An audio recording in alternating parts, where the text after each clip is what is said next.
welcome back to the Zeldudes podcast. This time, we're jumping right back into Tears of the Kingdom. I'm Zeltic. And I'm ZM, and today we're joined by our third host, HMK. What is good, you guys? It is so good to finally be here. So, before we get stuck into Tears of the Kingdom, as this is your first episode, HMK, we've got some questions to try and judge what sort of a Zelda fan you are. So, first up, what was your first Zelda game? So, my first Zelda game, and a lot of people were like, oh, is it Ocarina of Time? Is it the first Zelda? It's actually A Link to the Past. That was the first ever Zelda game I've ever touched, and after A Link to the Past, I kind of went back to the first Zelda, and then after I played Ocarina of Time, it was locked in at that point. But yeah, my first Zelda is A Link to the Past. And is that your favorite Zelda game, or is it another one your favorite? Nah. Like, I love A Link to the Past. I honestly believe that Link Between Worlds is better, but my favorite Zelda would have to be, like, I constantly have this battle within my heart now ever since Tears of the Kingdom came out. And yes, I adore Tears of the Kingdom, and Breath of the Wild was like up there battling for number one, but ever since Tears of the Kingdom came out, I kind of like knocked it off its perch. So right now, in my heart of hearts, like, that's battling for number one has to be like Tears of the Kingdom and Ocarina of Time, because I just keep going back to that game. That game I felt is the most well-oiled, perfect machine out of all of the Zelda games and out of a lot of video games in existence. And people could say, oh, it's nostalgia, is this? Like, no, because like every time I go back, the feeling and how good of the game never rusts. Like, that's the game that can never rust in my opinion. Oh, it's timeless. Right? Yeah, absolutely. Right? So my experience and my fun every time I play Ocarina of Time never deteriorates. So like, that's why Ocarina of Time and then Tears of the Kingdom like kind of like battling for number one. So if that is a good enough answer to your question, I like to submit it to the academy, to the Zelda board. No, we'll accept that answer. That's fine. So why Zelda? Why is Zelda in particular special to you? Out of all other game series you've played, why is Zelda the one that sticks with you? The Legend of Zelda is truly, and every time like I get questions about this from my community or from people from the outside looking in, they constantly ask me, what's my favorite series? Is it Zelda? Is it Kingdom Hearts? And I'm like, it's Zelda. And like, just by a smidge, but Zelda, and it's probably going to always be Zelda. And I say probably, but not. It's always going to be Zelda. Not only is it a game that I've grown up with, but I've grown up with other games such as Mario, Smash Brothers, Banjo-Kazooie, Jak and Daxter. Like, I've grown up with a lot of games, but Zelda always sticks out with me because it's the one game that truly fueled my fantasy and shaped how I look at games from the beginning. When it comes to A Link to the Past, with its dungeon design and its pseudo freedom when it comes to exploring the world, and then going back to Zelda 1 and then going into Ocarina of Time and having this majestic, fantastical adventure in which you play the hero. Like, it's a tale as old as time itself. You play the hero saving the princess and her kingdom from all aspects of evil, right? But the twist that Zelda has placed on that just stuck with me because, I was always like even as young as I was when first playing Zelda, I was completely into like medieval fantasy, dragons, swords, knights, evil wizards, all of that good jazz. But the way that Zelda kind of put it together for me was like, such a fantastic and timeless effort that I'm like, okay, this is the series. And also the fact that the series constantly looks to reinvent himself with each game, yet still be familiar, is just such like a great feeling to like constantly remember. And going into that, I would say like memory and going into future games. Like I kind of going off the rails with there, but that's like why Zelda sticks with me. It's interesting because it's like we all got into Zelda in the same way, especially with like that obsession with medieval fantasy. But we all have a different favorite Zelda game, which I find cool. Like, I mean, when me and Luke talked about this, I said the same thing basically, that it's medieval fantasy that attracted me so much to Zelda more than other games. For me though, it was kind of the Lord of the Rings films, growing up with them, that really kind of stuck in my head that fantasy was this thing that that I loved. But obviously, your love for Zelda predates that quite a bit, since you played A Link to the Past as your first game, and then moved on into Ocarina of Time. But that is interesting. So we know why you love Zelda. What in particular made you want to make videos about Zelda? What got you into Zelda content creation?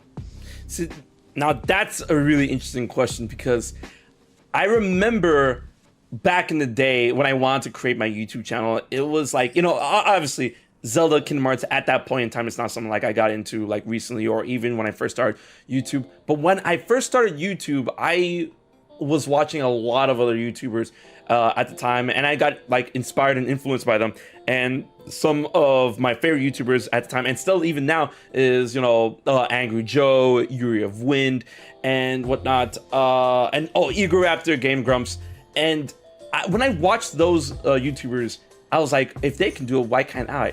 And at the time, also at the same time, I was working at Blockbuster, and a lot of the customers would constantly come back to me because I was like in charge of the action, horror, movie section, and also the video games. And then a lot of times customers will come back to me and it's like, hey, your recommendation was great, you got any more? So I'm like, okay, so this feeling of being able to do YouTube combined with the fact that like, hey, people actually care about what I say, let's do it. So I started doing YouTube in a more in a more broad aspect when I first started out. But then I started thinking like, let me start doing Kingdom Hearts content, right?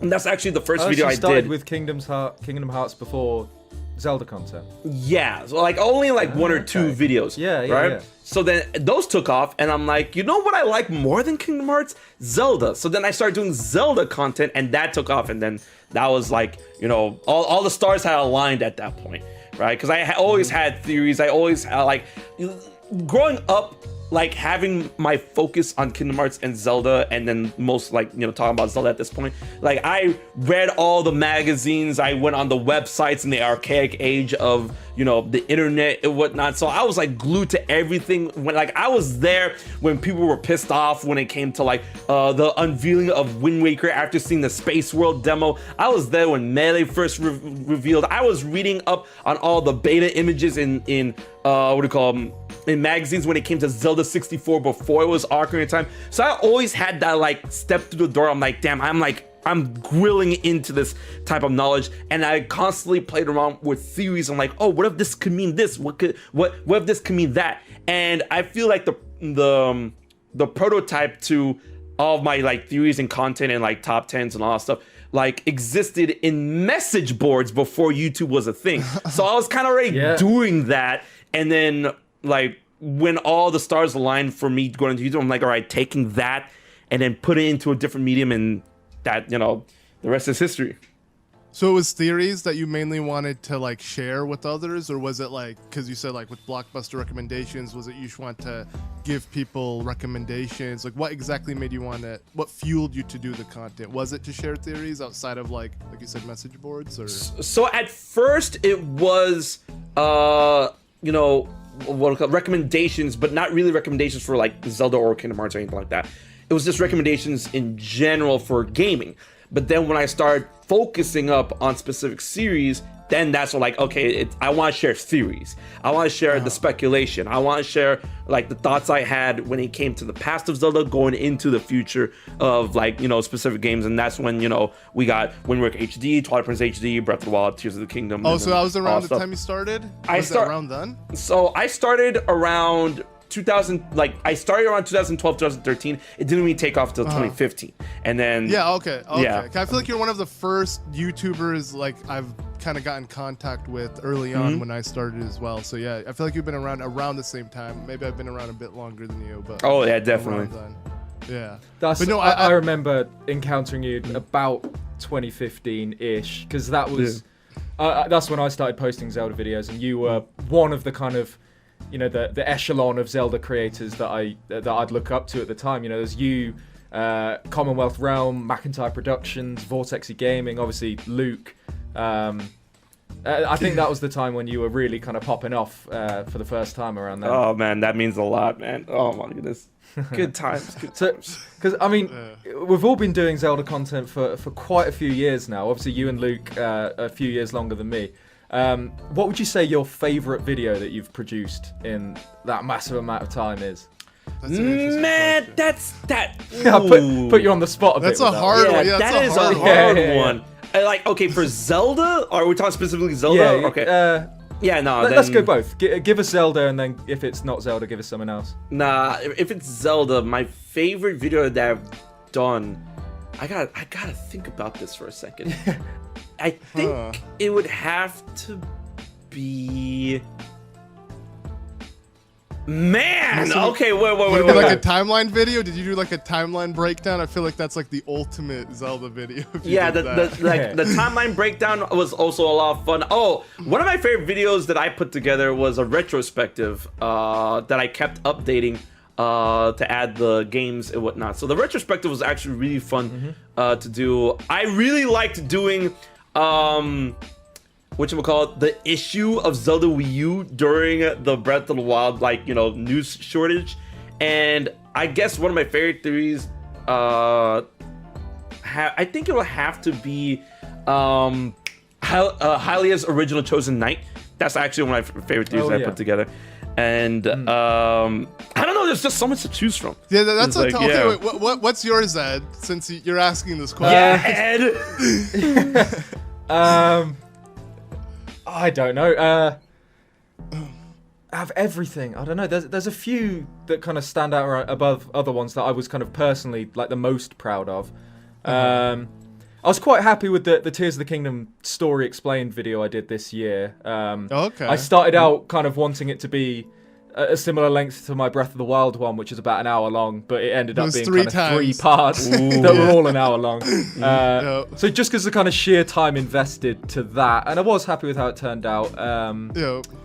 Other than that, maybe I did a video a few years ago, right off the back of Age of Calamity, where I took the Breath of the Wild champions and kind of ranked their strength if there was a battle royale. That was really interesting. That one was really cool. So I think probably one of those two. But yeah, I don't know. On the spot, I'm not sure. But yeah, what about you, Luke? I would just, mine's generic. Mine would probably be my most popular video, which is dirty jokes in Breath of the Wild. Dirty jokes and innuendos. Yeah, because like that was great. Obviously, I guess it took off for that reason, you know. And funny enough, when I originally did it was like it was just to impress someone. Like it was more so like all my content is really kiddish, but I can make something slightly more, you know, just like jokingly, you know, about, you know, something more mature. Zelda can be more mature. It has some, you know, more, you know, jokes like that. So literally it was to impress my then girlfriend who became my wife. Because there you go. It's got a story to it. Yeah. Right? And it became my most popular video, which is insane. I had her like do the artwork. I think it's on 6.9 million views at the moment. Yep. It's unless it's ticked over to 7. Nice. Which is crazy, but I mean, it just shows the internet for you. You know, they're definitely interested. And while some may say that video was kind of a reach, you know, there's a lot of truth in it. Oh, definitely. Yeah. No, I don't think you're reaching with that. Yeah, no, it's cool that Nintendo makes games for kids, but they're still throwing a little humor for adults, you know. That's something I noticed a lot even with cartoons as I got older. It's like you realize there's a lot of stuff that is adult content, but just not in your face, so like both, you know, audiences can enjoy it. And I love how that's like the smartest content. Well. That's like the smartest content that can never be produced, honestly. That's why I love Shrek so much. Like yeah. Or like not really SpongeBob, but you get my point. Yeah, there's a lot of stuff. There's the bit where he's kind of watching TV. And it's like Gary. Yeah. So yeah, it's in everything. But that's funny. But yeah, when it is done, it's really nice. Yeah, it's really cool to see. Okay, so to round off our questions for HMK before we get stuck into Tears of the Kingdom. Tell us what you want to see after Tears of the Kingdom. What do you want from the Zelda series now going forward? Man, I keep saying this, and like people were like, "Nah, man, we're done." I actually was talking with Austin about this not too long ago, and I'm like, "Yo, listen, I know how people feel, and I don't care. Yo, I got one more in me. Give me Breath of the Wild 3. I got one more. I got one more in me. Yes. Yes. You think it's same Hyrule, same Link, same Zelda, same Hyrule, or somewhere different, or? I was thinking the same Link and Zelda. It has to be the same. I'm thinking one of two things. Either like Link, same Zelda, and I actually have a video idea I'm gonna put out not too far from here. Link and Zelda, same Hyrule, but then like some like drastic change, like more drastic changes than what we've seen in Tears of the Kingdom, where like a plague of some sort happens like very early on in the game and whatnot, so like it changes a lot of familiar things. And then like I feel like when it came to Breath of the Wild and then into Tears of the Kingdom, the level of the level of tension kind of like is like steadily rising, and I feel like if we were to get a third game, that tension will probably hit like a point where I'm like, okay, this is gonna be it. Like there's constant fear all around us, and like really, I feel like it was more absent in Tears of the Kingdom than Breath of the Wild, because Breath of the Wild, it's like, oh, the calamity. Bro, we got holes decaying into the earth, Luke. What do you mean? I guess, but like seeing all the destroyed guardians and like having them roam around Hyrule, and just like seeing from afar, you know, Calamity Ganon, and like just the way Hyrule looks, it seemed like a lot more dire of a situation than in Tears of the Kingdom, where it's like, we're going to all these different realms and like, you know, exploring each phenomenon. We got to figure out its own issue, and who cares about what's going on? It will wait, you know, when the time comes. And I don't know, at least for me, it didn't seem as post-apocalyptic as Breath of the Wild, but then again, Breath of the Wild didn't do it perfectly, of course. So the way I felt about it is that Breath of the Wild was like definitely post-apocalyptic, but like, you know, each like nation was kind of like, okay, we're good, we're steadily good, but then now we have this problem with the divine beast or whatnot. And then after that was solved, like in the unknown amount of years that's between that Breath of the Wild and Tears of the Kingdom, people have this like, okay, we got this, you know, the land is saved, let's start rebuilding. But then they get that, you know, that whole Attack on Titan is like, oh, and man shall learn to fear the Titans once more. That's what happened in Tears of the Kingdom, where it's just like, hey, like we're chill, and then like, you know, the upheaval happens, and then it's like, hey, you're not chill, and then everyone's like scrambling about, where's Zelda? Do you see these holes in the ground? Yo, what's going on with all the other nations? Why are they not communicating with us? Oh, we have our own issues going on. We can't really help you out. So I feel like it was a lot more tense this time around. I guess by then I've grown numb to Hyrule, you know, after Breath of the Wild. That was just like, all right, there's more to do at least. Right.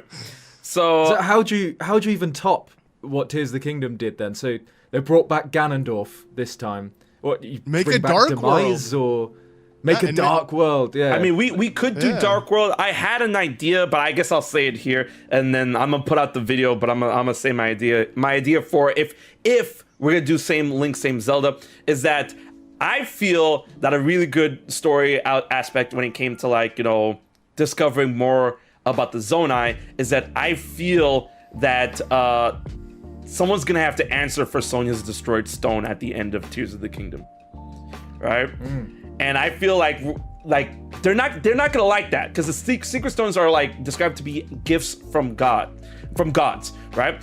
How are the gods going to feel if like something they create, something that they gifted to either the Zonai or the people descending upon the land, how they could feel is like, oh, you're gonna spit in my face by destroying my gift like this? It's like, oh, well, we had to. It's like, oh, no, you could have found their way. And that, you know, maybe we'll get some truth on the Zonai, people above then, maybe even talking about the old gods or whatnot. But I feel like, you know, that's the idea I had, where it's like, oh, someone's gonna have to answer. A similar situation to the Lorulian Triforce, where they destroyed that and it all went wrong. Well, I wouldn't say exactly like that, but after destroying Sonia's stone, like I feel like more vengeful Zonai might descend upon Hyrule in order to like, oh, you're gonna do this to us, you know, you're gonna like, you know, disrespect us like that. Or it could attribute as like, hey, destroying one of the stones could like, if the stones are really related to the Triforce, then that can act as some sort of erratic, you know, what's the word I'm looking for? It could cause issues for Hyrule, or cause issues for those within, you know, the godly realms where they descended from, or the Zonai realm, or wherever they came from, whatnot. I feel like actually, I really do like that idea, but no offense, I feel like that is wishful thinking because It is. They're just gonna be like, all right, we're done with the Zonai, throw them in the trash, let's jump to something absolutely. else. Here's a new, even older ancient race. This is what I think of, like, oh, this will be a good idea, but I 100% knowing Nintendo, we're never gonna see the Zonai ever again. Yeah, look what they did to the Sheikah. Even though Sheikah's still present, they're just like, whatever, it just moved on. So the other route that I was thinking is that, like a way into the future of the same Hyrule, but way into the future, like probably like 100 years time skip, right? So it'll technically be Breath of the Wild 3, but we'll have a new Link, new Zelda, same world, but like them finally rebuilding and finally having like a sustainable, that would be dope, like a Hyrule Castle town, and finally like, you know, sprawling around. I feel like Breath of the Wild and Tears of the Kingdom really danced around that. Now we have the chance to like, okay, how about we have a world this big but actually sprawling, you know, with societies and stuff. You know, because I always feel like... I felt misled. I thought we were going to rebuild Central Hyrule and everything, especially with the building mechanic. I thought you were going to literally go Bob the Builder and just like Minecraft it and everything. But like, it's a shame that like, it's like, oh, everything's still post-apocalyptic. Nothing is really, like, literally you built Terrytown in Breath of the Wild and that's like, it's expanded a little bit and nothing else has really changed. I guess Lurelin Village, but like, you get my point. It's not Lookout really Landing, like you put it. But so there's one new town that they've managed to build in that amount of time. And Lookout Landing is like the worst. I mean, I do like the idea of it, but like it's in the worst spot, and it kind of makes no sense when you really think about it. Man, let me tell you, the spot of Lookout Landing has completely messed up my equilibrium of where everything is on the map going from Breath of the Wild to Tears of the Kingdom. Really? I feel like it centralizes things more and makes it actually easier to navigate. For me, it was the Great Plateau was the central point. I'm like, okay, this is the point where I know where everything is in relation to everything else, right? Being changed to Lookout Landing, I'm like, okay, see, bro, I don't even know where everything is. What, like, the castle's constantly behind me, and it's supposed to be in front of me, and I'm like, I don't know. Yeah. Hyrule Field just looks weird to me now. I only ever felt that when I was up in the sky, where you get completely disorientated and you start falling, and you're suddenly right near Death Mountain. You're facing the complete opposite way to where you thought you were. But yeah, like Lou said, I think it being in the center of the map kind of, I don't know, it made it feel better laid out, for want of a better turn of phrase. But I think this is probably a good segue, since we're already talking about Tears of the Kingdom. Now we've introduced HMK, the Tears of the Kingdom and Ocarina of Time fan whose first Zelda game was A Link to the Past. Now I think let's move into just, let's fully talk Tears of the Kingdom. And why don't we start with the intro? What do you two think of Tears of the Kingdom's intro sequence beneath Hyrule Castle? The gameplay based on the E3 2019 teaser trailer that we all analysed to death. Tell me, what was your first thoughts playing Tears of the Kingdom? You go ahead. Oh, me? Okay. Sorry, I should have. You're the guest. You go ahead. Honestly, I thought it was really, really good. I felt it was like from the first teaser that we got from 2019. I was always like, okay, it's gonna be one of those situations. Maybe it's like, in development footage, right? And as the case, it was in development footage, but like what we got in the game was actually pretty close to what we saw there for the most part. But I felt like I wish it was a little bit more to explore, like that bridge, that crystal cavern. Yep, I agree 100%. Yep. And writing on that, I forgot they have names. They have names. Dom. Yeah, the Dom-Doms. Writing on the Dom-Doms in there. Like, I think I would have liked it better if we had like the whole journey, like Link and Zelda, like from almost the beginning of their descent. It's like, okay, we got to go down there, and then it's probably gonna take us like 20. Okay, that's a little long. Like 15 minutes to get all the way down there. Like I want to have like an actual journey and whatnot, but it was like right before seeing Ganondorf's carcass. And like it still worked, and it was still like really eerie. Like the whole time I was like, yo, this is scary, right? This is So I really enjoyed the mood, the unsettling nature of how it started then and there, instead of just like, because in Breath of the Wild we started with the idea of hope in an unhopeful world.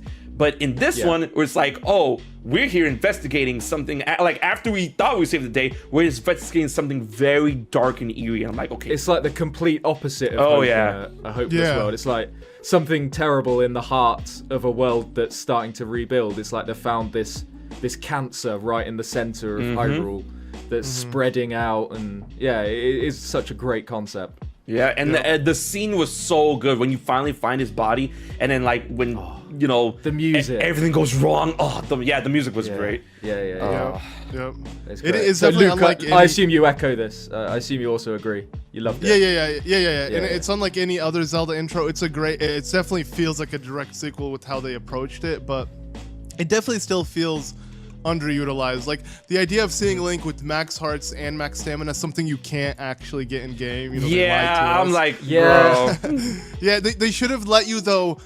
Instead of killing just 3 keys, they should have let you kill some enemies and feel that, you know, insane strength Link had before it was stripped away from him. So it's like, imagine like you said, HMK, like if it was just a bit longer, you know, even having Zelda tag along with you, like her AI was good enough to where she followed you and she'd slow down when you're fighting enemies. Like they could have just utilized that a bit more. And I mean, it shows later on that, you had sages that literally follow Link. So they could have made use of that and had Zelda be like the first in-game companion that you have with you before you lose her for good. It's like that would have been so nice, and especially with, like you said, riding you said dom-doms today, but being able to do that would have been really nice. But it is a shame, but still it gets you by the grips. Like immediately you open this game like, oh okay, it's serious, you know. It's so getting it is real. Nice. Yeah, and like I completely agree that I wish it was longer, because it is one of the best parts of the game, at least in terms of like, atmosphere and whatever. But you know, I see why they didn't, because it's already quite a long intro sequence. If you compare it to Breath of the Wild, where the time before you can free roam, even just free roaming on the Great Plateau is still very, very open and free. Great Sky Island isn't quite as free. It's a lot more linear. The time that it takes for the game to really open up is a lot longer in Tears of the Kingdom, and I understand. Yeah, like 2 hours compared to the one. Yeah, if the Hyrule Castle sequence was, you know, an extra half an hour on top of that or something, I could see why they maybe thought that was a bit bloated if that's what they were intending to do. But yeah, I think honestly it's a little bit sentimental as well because of the E3 2019 trailer, but I think that's one of the best little bits of Zelda we've ever got. It's just so atmospheric, the way the music builds the deeper you go, with those strange, you know, the echoey Zonai voices. Oh yeah. That get worse and like heavier as you go down. Like, okay, listen, stop. Like it's just brilliant. It's and so even good. seeing how, like, you know, puzzled Zelda is, and like she's like discovering this with you. It is such a cool experience. But when Zelda says Zonai for the first time, every Zelda nerd worldwide screamed. It's great. And then obviously, you know, they find Ganondorf. He wakes up and he speaks for the first time, and they did something to his voice to make him sound like a mummy. It is great. Yeah, he sounds. You sound like you want to say something, HMK. No, it's just that like the first time I went in that scene where like Ganondorf started talking, I was flipping out because this is right after they're like, "This is the Great Imprisoning War." I'm like, "Oh, timeline confirmation!" Oh, so I was already like wired, right?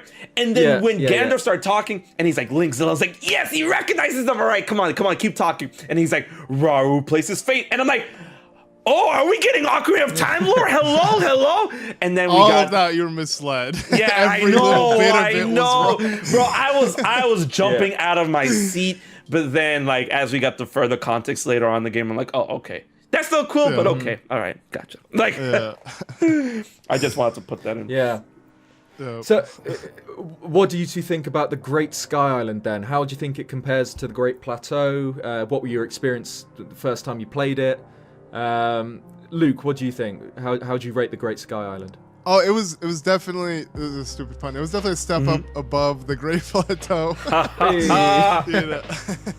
But no, I thought it was really good. You're saying it's less open world like, and I agree. I guess because the way it's called the Great Sky Island. It's really Sky Islands. There's, you know, multiple parts of it. It's like a cluster. It's all it's all connected, and that does kind of remove the linearity that or removes the freedom. It's more linear because unlike you're right, in the Great Plateau you could just kind of roam around, cook, and just kind of mess around. It's like a giant just little hub that you can. I remember when I first played the E3 demo, I thought it was insane. I thought this was the extent of the game, and then the people were saying, I remember Nintendo was saying, oh, this is not even 1% of the entire game. I'm like, bull crap. This is bigger than Hyrule from Twilight Princess. Yep. And Ocarina of Time is like not even. It doesn't even stand close to like even 1/4 of the Great Plateau. Let's be real. But no, I liked it because seeing Raru's spirit throughout it all and hearing the Temple of Time chimes and this world that is like you imagine what it was like when it was on I guess the surface and actually filled with people and back then before it became this isolated sky island, and to me that's so magical. I loved it, and honestly, like I said, I do think it was an improvement from the Great Plateau, even though I do agree the Great Plateau gave you more freedom, but there's something about the amount of things you can do on the Great Sky Islands and how long it is. It's the best Zelda tutorials I feel like Zelda has ever given you, and it still gives you that sense of like things aren't slowed down. The only thing I don't like is you can't jump straight into it if you start a new game. You as amazing as that intro cutscene was, you have to watch it. You can't even skip that, which I hope they would patch out so I can get straight to the Great Sky Island, because that's something I can redo forever. But I eventually tone out the intro of it's not like you can do anything different each time you play the intro under Hyrule Castle. Like you don't get any different items or whatever. It's the same thing every time. Whereas you can play the Great Sky Island, even though it is more linear than the Great Plateau, you can play that 100 times and have kind of a different set of weapons or whatever by the end of it, or go a slightly different route in some places. But what about you, HMK? Do you prefer it to the Great Plateau as well, or? I honestly do, only because of like the abilities and the verticality that it offers when compared to the Great Plateau. And I get like the sense that the Great Sky Island was definitely more linear when compared to the Great Plateau, but I felt that was like necessary for the specific powers that you had to be playing around with and whatnot. 100%. So with those powers in mind and with how the Great Sky Island was structured, I felt it was a good way for that. Like, because when you compare the Great Sky Island to the Great Plateau, it is more freedom, but at the same time, I felt like, people would get confused a little bit more in terms of the Great Plateau, especially when going off like, oh, I played Zelda games before, let's do this, or I've never played this type of game before, let's do this. But the Great Sky Island had that, perpetual hand guiding you. I'm like, okay, you got this is what it can do, you got it, all right, move on to the next area, right? So I felt it was like a bit better, and the linear was. I feel like it was harder. I know people who get like struggled on that tutorial a lot more than Breath of the Wild. Like really? My wife's sister straight up said she gave up at the Great Sky Islands. Like, really? I know a lot of people couldn't find their way to the Ascend Shrine. Because it is a little bit difficult to get up there. You have to climb up the cliff face where it isn't icy. Or climb up one of the routes or something to get there. And I know are you guys serious? Like Not for me. I beat it blind within less than an hour, but I'm just saying. No, from what I'm saying, like that's how people were confused. Like, yo, you chop down 2 trees, you stick them together, and then you climb that alongside the wall. I never did that. Never did that. See, look at that. Look at how different the scenarios are. No, there's literally a divot next to the wall in the icy part. I literally did something completely different, actually. No. Yeah, which is crazy. And I thought that what I did was the definitive way, which maybe what you did. That's the thing, you never know what Nintendo even intends. They just give you all that freedom. I suppose that's a way that the Great Sky Island is less linear than the Great Plateau. Because I think I personally prefer the Great Plateau, I think, as a tutorial. I think it's more kind of emblematic of the game as a whole. It is that you leave the Shrine of Resurrection and it's just go. It's like, obviously you have to go to the Sheikah Tower, you have to do the shrine, but you can do it in whatever way you want. And I could spend hours playing on the Great Plateau, and I did when I first got the game. I just spent countless hours just running around before I even left and got into Hyrule proper. But yeah, there's certain parts of the Great Plateau, like there's the bit where you have to cut a tree down to cross the ravine. to get towards the stasis shrine. But if that was in Tears of the Kingdom, there'd be 100 million ways that you could get from point A to point B. So I think because of how much more powerful Link is, there's so many more options in the Great Sky Island. So I do see it from that perspective. But I think overall I would still have to say Great Plateau. I don't know whether that's a little bit nostalgia. I mean, I can see your point. Yeah, it's still special in its own right. It's definitely like its own thing. So, yeah. Yeah, and I think I prefer the Great Plateau also in that the ruins there and what the Great Plateau actually is a lot more interesting to me than what the Great Sky Island is. Really? Because I know, Luke, you just mentioned it. Yeah. The Temple of Time stuff, in that game. It's really interesting, but I think seeing the Temple of Time from Ocarina of Time ruined, and then there's little bits of Ocarina of Time's Castle Town on the Great Plateau that are all broken down. Whereas there's not quite that same level of environmental storytelling with the Great Sky Island, because I know the story is that it was originally on the surface, it was the Garden of Time, and then it was raised by either Zelda and the sages, maybe Minoru was involved, that's a little bit unclear. But you can't really get a feel for what Zonai civilization was like from the Zonai ruins in the same way that you can with the Hylian ruins. But I suppose that's a problem I have with Tears of the Kingdom as a whole, rather than just the Great Sky Island. Yeah, they don't have the same impact. That you don't feel like with in Breath of the Wild, the Sheikah really left their mark, and there was just remnants of them versus the Zonai are just kind of thrown in there. Yeah, and while the new Temple of Time is cool, it can't beat the moment where you see the ruined Temple of Time in Breath of the Wild for the first time, because if you've played Ocarina of Time, you know what that is, and it's kind of like an oh damn moment, like that. That's what state the world's in if the Temple of Time looks like that.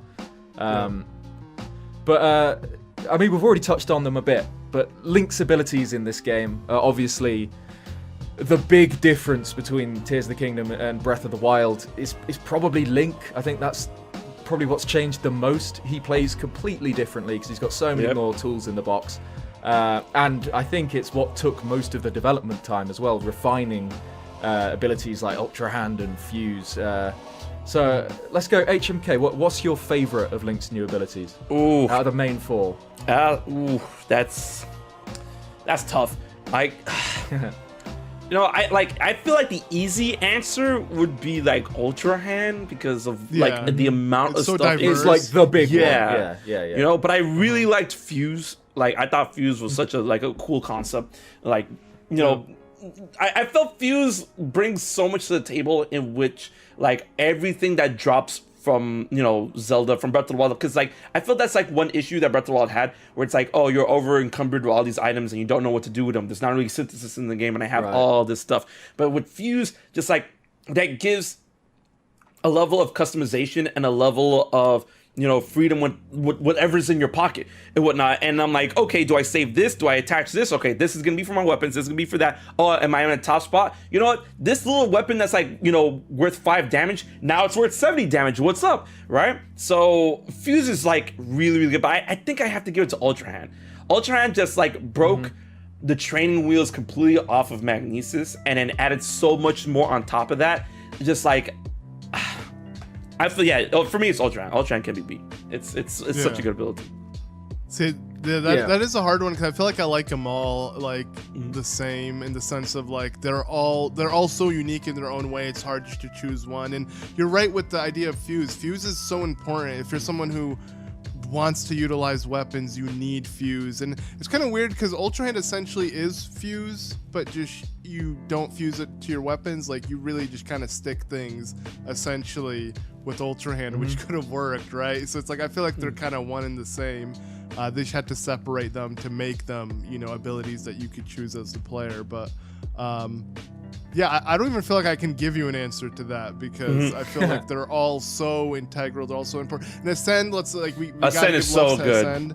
Yeah, it's no longer will I see a ceiling and be like, oh, I need to climb. I'm gonna ascend above it and do that. And yeah, it's insane how Nintendo was able to not have the game break with how just ridiculous Ascend is as an ability. Like, and so they had to make sure everything, every puzzle, everything, there wasn't a way to like easily break the game and just go above you. And I'm sure there is ways, but I personally haven't found any. So definitely their game testing worked, at least for the majority of players. That I'm sure speedrunners and all those types of people have found many ways to break the game with Ascend, but at least for like a casual player, you're not gonna find that. And to me, that's so cool, because it's like, truly, the game is so well thought out. The fact that you have literally a game-breaking ability as one of your main abilities, yet somehow the game still works. It's still actually... It's crazy. Yeah, it's insane. And I never had it break for me. The closest it ever came to breaking is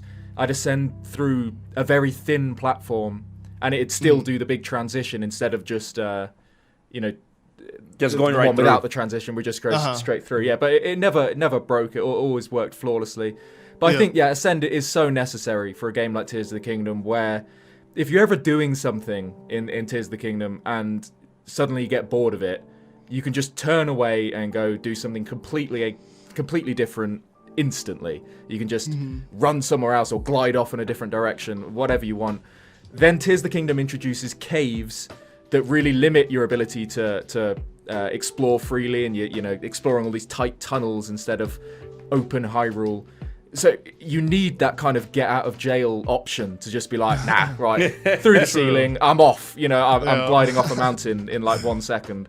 And I'm pretty sure that the developers said that's the reason they wanted to put Ascend in. They were messing around with caves during the game development and thought, why not just let Link jump through the roof? Yeah, so apparently it was like a debugging ability at first. They just put it in there in order to get out quickly, but they're like, you know what? That's crazy. This like we should live this in the game. Like, exactly. It's so interesting to see how these abilities came about. Like, I assume you've both seen the footage of how Ultra Hand and the whole building mechanic came about, where it was all based on things that were in Breath of the Wild. He took I'm not sure what, some developer took some Sheikah cogs and attached them to a platform, and then put one of the Sheikah cannons that fires the orbs around, built a kind of makeshift Sheikah tank just for fun, and then thought, why don't we build a game around this?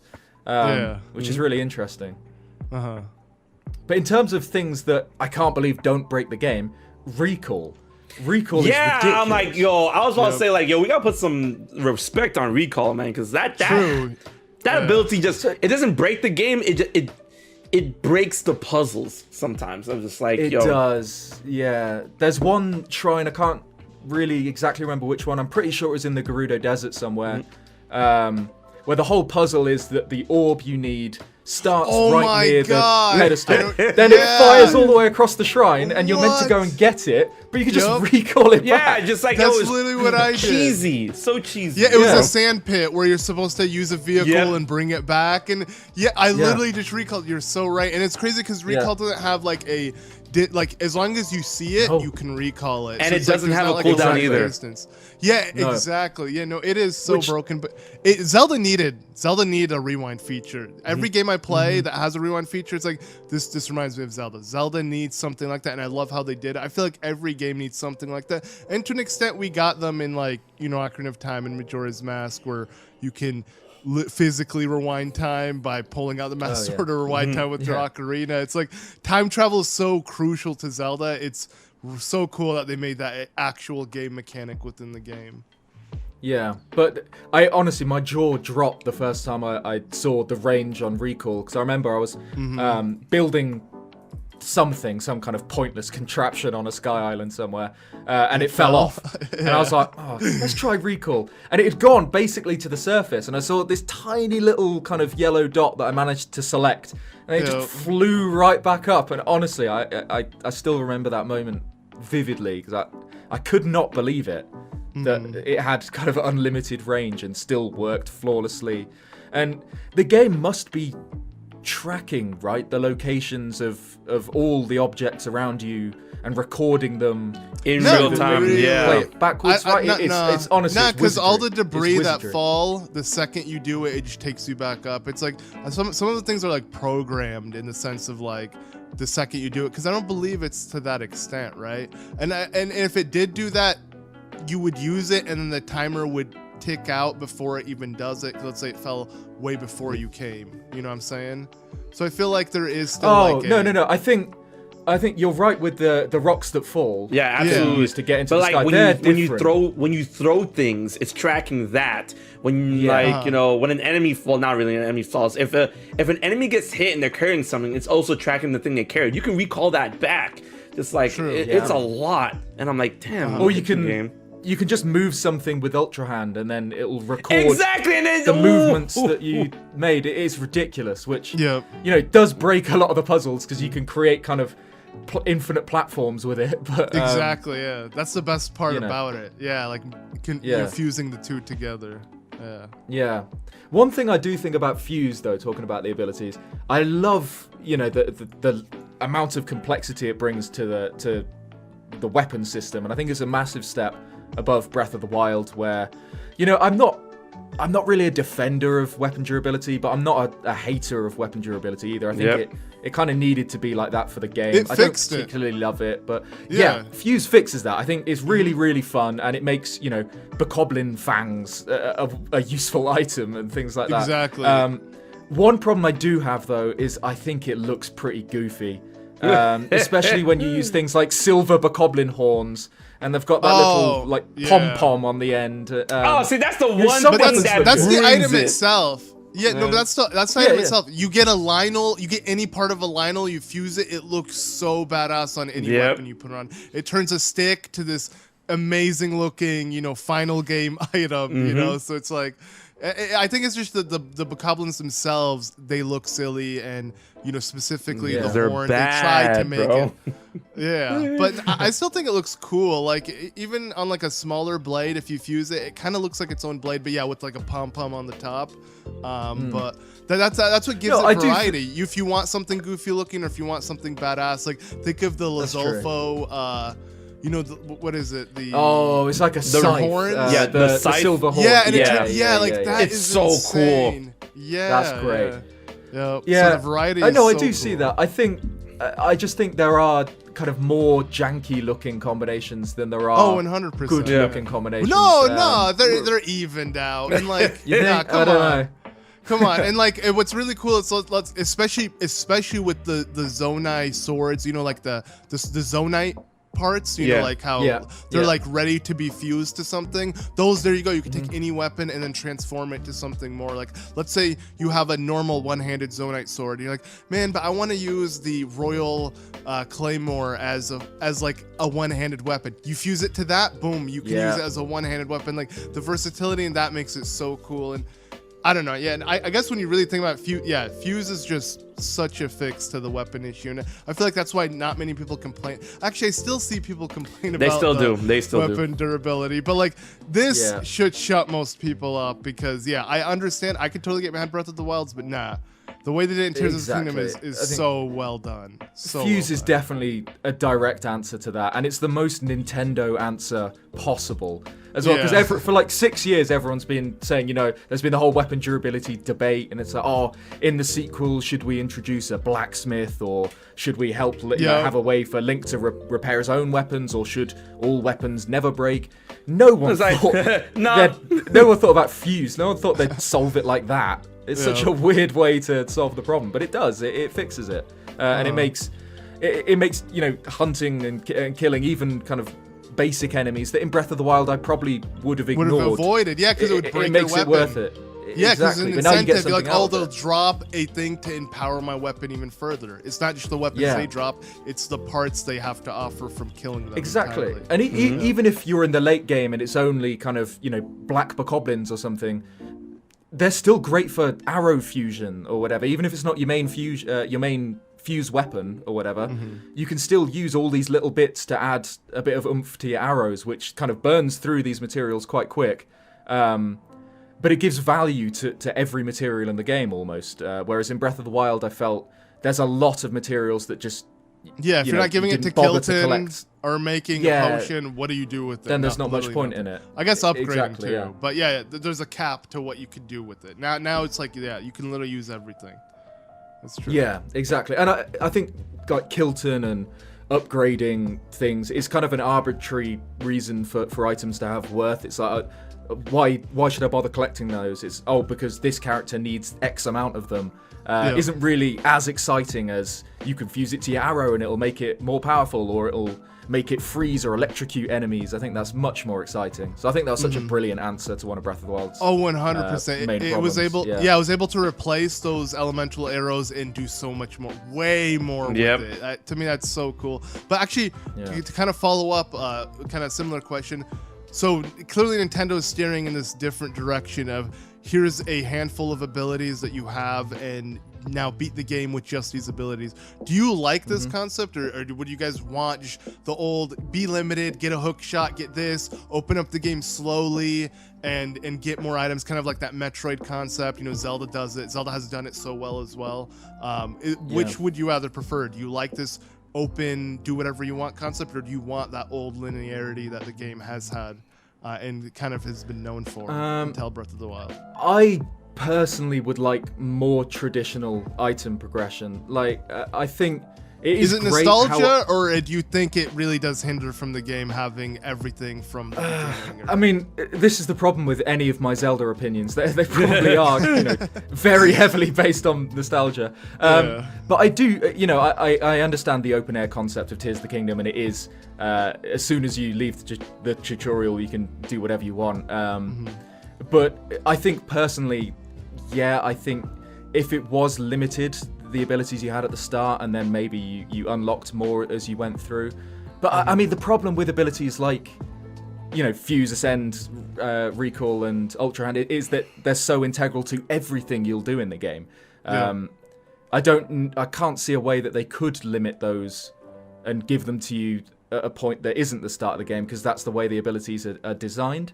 But I mean, you mentioned the hook shot. I think I do miss traditional item progression where throughout the game, as you completed more dungeons, you'd get more powerful because you'd have more abilities, because you'd have more items, and I do miss that somewhat. But yeah, like you said, I'm not sure whether that's just because I have a soft spot for the older Zelda games. I'll have to think on that. What about you, HNK? Honestly, it's like a give or take, because I really do like both styles of games. I yearn for the traditional aspects sometimes when it comes to like, all right, get an item, now you can go to this area, get an item, you can go to this area, right? But then when it comes to that whole gameplay basis and philosophy, that just renders certain puzzles to be only located in certain parts of the map or in certain parts of the game, right? Yeah. And then sometimes it regulates items to only be used once for the rest of the game, like the spinner, right? Spinner.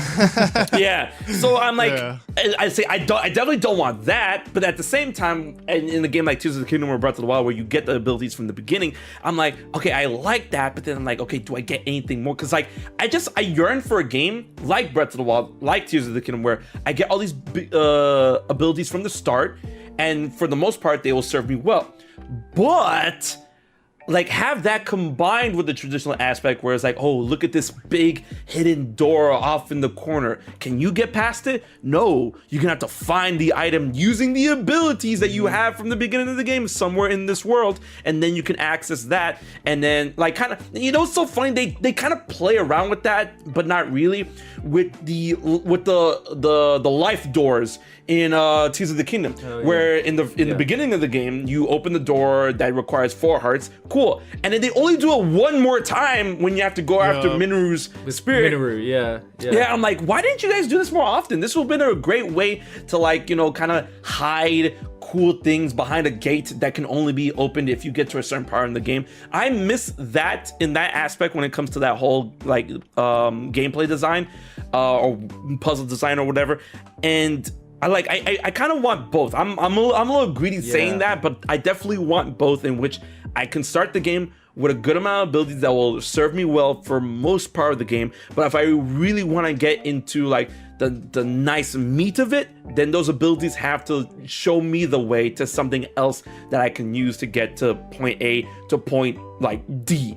So that's where I stand. I don't think it's greedy to want both. I think finding the balance is going to be the key going forward.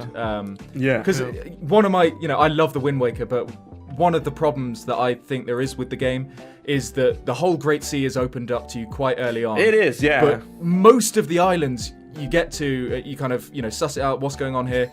You can't do what they want you to do because you don't have the hook shot, or you don't have, the Deku Leaf yet, or the whatever fire arrows, or the ice arrows, or something like that. Yeah, exactly.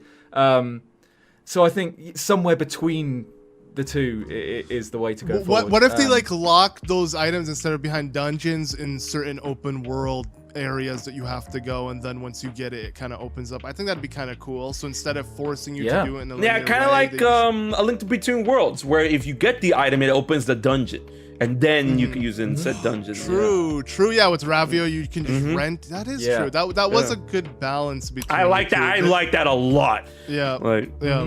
That is true. I didn't even think of that. This isn't A Link Between Worlds podcast, but I loved the way everything about how that game handled items was great. I loved the rental system. I loved the upgrading that you could do, because it was pretty much completely optional, but you could have your bow shoot, multiple arrows or whatever. It's great. And the punishment of dying, the item being returned and having to... That was actually, that was super balanced. And then you can eventually outright buy it.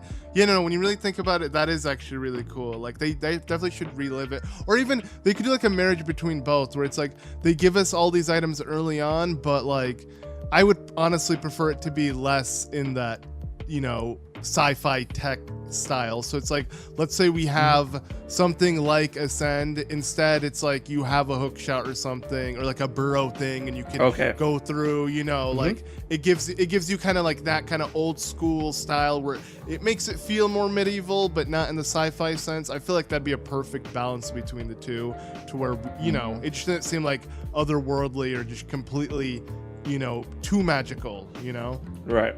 Yeah. I mean, I know Luke and I have talked about this a little bit. HMK, what's your opinion on kind of sci-fi versus fantasy in Zelda? Because that's something that divides Zelda fans quite a bit. Does it? I feel like we're all gonna agree on the same thing. I think we are going to agree on this. Yeah. Actually, I am a big fan of games that marries both. I adore the whole marriage of sci-fi and fantasy theater. That's why I love the movie Nimona. I love the Tales of Symphonia. They mess around with that. I love it when games mess around where they put magic and sci-fi together. Where technology is powered by magic, or magic turned out to be this technology thing, and people couldn't describe it, but they thought it was magic, but it turned out to be technology the whole time. I'm all for that, and I'm so that divides Zelda fans a lot. I'm I don't see why it would.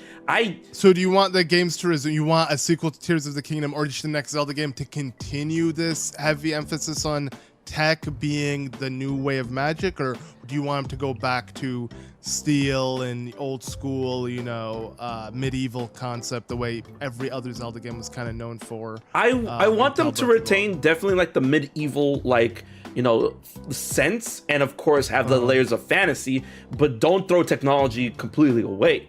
I feel like, a lot of things we've been saying so far is if just find a good balance for it, right? I'm that's why I keep going back to the movie Nimona. You guys need to watch that movie. That movie was great. Where they find a balance of it is a fantasy world, but it's refined by tech. Right, and that's on if Zelda were ever to explore that a little more than what they did in Breath of the Wild or Tears of the Kingdom, I am definitely all for that, as long as they don't abandon the fantasy setting. Right, it has to be fantasy, and they can have the most busted technology, but we still have to have castles and swords. All right, so that's what that's where I stand on that. Yeah, I understand the whole balance side of it. The problem I have with that is I think the best way to mesh fantasy and technology is having a fantasy kingdom with this ancient, forgotten, advanced technology. But I think Breath of the Wild's already done that as good as it can be done. I think the ancient Sheikah tech is kind of like the quintessential ancient, forgotten, magical technology. And I really can't see a way to merge the two in a better way than Breath of the Wild did. Because obviously, until Tears of the Kingdom, I mean, Breath of the Wild's probably still more technology-based than Tears of the Kingdom.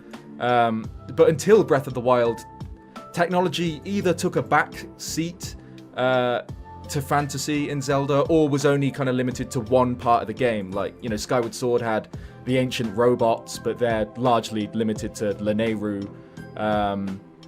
Whereas Breath of the Wild was the first one where that was a massive, massive feature of the game. Yeah, it's their way of getting around the map. It's literally your map, actually. Yeah, it's exactly. So and I can't see how to do it better than Breath of the Wild, if I'm honest. I think that really smashed it. Yeah. No, yeah, Nintendo did it well. Luckily, the way they merged the two is perfect, and if they give us more, it won't be the end of the world. They haven't gone full, just, sci-fi in specifically tech. They're able to do both perfectly, and I feel like if they continue to evolve on that, we've said before, if they made Twirling can go to space and uses a Sheikah tech spaceship or something, I think it would still work. See, that's the avenue of sci-fi. Listen, I don't want Link going to the moon. Like the only way. Whoa, really? Why not? Not in a rocket ship. Not in a rocket ship. Like if he was teleported there by some magical spell, okay, right? But that sounds familiar to me. Yeah, no, I don't need him loading up in an astronaut gear and just okay, we're off. Not in astronaut gear, but some, because again, Sheikah astronaut gear. Yeah, because it's still otherworldly. What is sci-fi? But it's still fictional, right? It's science fictional. Yeah, so, exactly. You'd be okay with it, say if the moon was falling down and the only way to stop it was to teleport inside the moon. Yes. You'd be happy with that. Yes. That'd be cool. I would love to see. What's the worst that can happen? That. Oh man.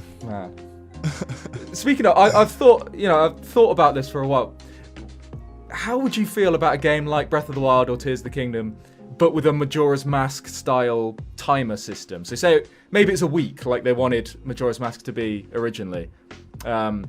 But it's the same kind of time loop thing. Do you think that'd work, or do you think they should just leave that as a one-off, as in Majora's Mask did that, let's not do it again? Honestly, I would be so down for it, but I feel it'd be a lot. Because if we're talking Breath of the Wild's map with 7 days, that is all those events, every character doing something. Yeah, wow. That is. But if it, that's a lot to put on the plate. That's why I'm I'm down, but I feel a lot of people be turned off by that. Yeah. I mean, maybe if they didn't make it the entire premise of the game, maybe if it was because one thing I thought of that I thought would be really cool is when the blood moon happens, it was throughout the entire night. You have gloom hands chase you. Imagine if it was I would love that. Event, right? Instead of just a cutscene and it's over. They should have dedicated the entire night to it, to where when that blood moon comes, you're terrified. You just want the night to go by because you have to deal with a whole cycle of hell. I think that would have been the best evolution and something they should do. Or okay, with the battles in throughout Tears of the Kingdom with Haas, you know how you find them, and for me, I thought it was gonna be something to where the enemies were gonna start attacking bases. So I was gonna leave Lookout Landing, and then I was gonna get an alert from Purah saying, "Come now, or it's gonna be destroyed," and you have to rush there. That would have been perfect. Those kind of events, in-game events happening. But instead, it's there's this pirate ship that doesn't move, full of enemies. We need to go sort them out. Imagine if they did a Blood Moon event like that, but they took pages out of Ocarina of Time, in which if a Blood Moon event happens, you're constantly being chased by enemies, so you can't sit by a fire, and then all towns get closed off during the Blood Moon, so you can't go to a hotel. Wow. Wow, that'd be so dope. It's nah, you can't come in here, Link. You should have been in here. Sorry. Oh. Yeah. Man, that would have been crazy. Man, that'd be great. Wait it out. No. So okay, what do you two think of Tears of the Kingdom's music? I mean, I've already said that I think it's probably my favorite soundtrack in the Zelda series. I don't know whether that's kind of new game bias because it's a whole lot of new Zelda music. Nah. But I really, really do think it's amazing. I love it. So many. It's a banger huge songs on improvement. Yeah, it's a huge improvement from Breath of the Wild. Even though they still give you that ambiance, you know, subtle thing, especially a lot of it's reused from Breath of the Wild, if anything. Like some of it's not even new, but like they What made is sure. new? Well, no, I mean, but obviously some isn't. But they made sure when it's meant to be intense, it's intense, and it's there, it's in your face, and even like the slight changes they've added makes it more lively. I feel like it is a huge improvement, and it's like what Breath of the Wild should have had, because Breath of the Wild's soundtrack does feel lacking, but I feel like Tears of the Kingdom is perfect. It's hard to complain, even though you might feel like, you know, some tracks are too subtle. It's like, nah, but there's a perfect blend between the two, and I to me it's a huge improvement, but I still don't think it's the best. I feel like, you know, Skyward Sword was like the first orchestrated Zelda game, and I feel like because of that, it shows they brought the music to life. Like even though you never heard Hyrule Field's theme, like the original Zelda theme, you hear that in the credits. So it's like you still get so much, and it sounds, in my opinion, everything sounds best in Skyward Sword, but I still think Twilight Princess is better. But what about you, HMK? I love the music soundtrack from Tears of the Kingdom. Everything that was new that they brought like to the game was just like, it was crazy. You know, Colgera's theme versus the Demon King's army. You know, all the themes that are like around the final battle is just perfect. And then also the new things that they added to the temples, and then and also the new themes of the temples, and then the path to the temples have their own themes as well. And the Thunderhead, Dragonhead, whatever the thing is called, you know, when looking for Mineru stuff up in those islands, that music was just so perfect and ambient. So it brought a lot of good. I see where a lot of people complained about Breath of the Wild's music. I never really had a huge complaint about that music, because I understood what they were going for, right? But Tears of the Kingdom, they just, whoa! I was like, at a point in the game, I'm like, yo, where did this come from? It's just really, really good. It's so good. I love Tears of the Kingdom soundtrack. I think they've finally kind of found their feet with creating a soundtrack for an open air game, because like you said, I love, you know, the actual tracks on Breath of the Wild soundtrack are really great, but I do miss, you know, a bit of that kind of Zelda oomph to some of the music. But then Tears of the Kingdom, they really figured out how to compose music for a game like this, especially the way Tears of the Kingdom, its music's kind of dynamic. So depending on where you are or what you're doing, the songs are broken up into little segments, and it'll play. You know, that's how they do songs like in the intro, where the music rises, you get closer to Ganondorf, or when you're climbing the rising island chain towards the Wind Temple, the music just builds and builds and builds until you get the crescendo and you dive in. Or even the skydiving music as well. It's kind of different it picks themes up depending on. Even as you pick up speed, I feel like it like slowly, you know, picks up. Which is just so great. It's fantastic, and like HMK said, some of the reused Zelda songs are just so fantastic. Like the Dragon Roost Island theme in the Colgera fight, or when you first fight, where Ganondorf transforms into his Demon King form, and you get the Ocarina of Time Ganondorf fight music. It's just brilliant. And then it keeps playing, and then you get the Calamity Ganon theme towards the end. It's just amazing, honestly. It's one of my favorite things about the game is the soundtrack. I'm constantly listening to it on loop. The main theme as well is probably my favorite main theme in the series. Maybe Ballad of the Goddess. I'm not sure. But yeah, I can't get enough of it. I really can't.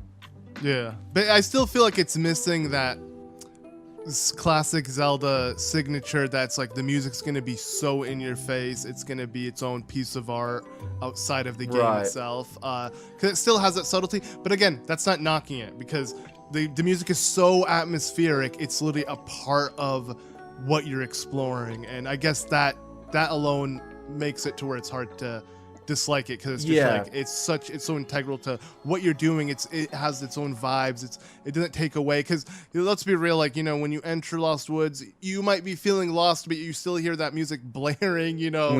But then in this game you have like this subtle music, and it literally just feels like it's a part of the world. Like, you know, if you had a soundtrack to real life, you would want it to be a Tears of the Kingdom soundtrack. You wouldn't want it to be a different Zelda game where you just go mad if like that. Imagine if like in real life it's just playing in the background. Yeah. But I know what you mean. There aren't as many, you know, Song of Storms or Kakariko Village or songs like that will kind of become timeless earworms that everyone knows, even if they don't know the Zelda game that it's from or don't know any Zelda game.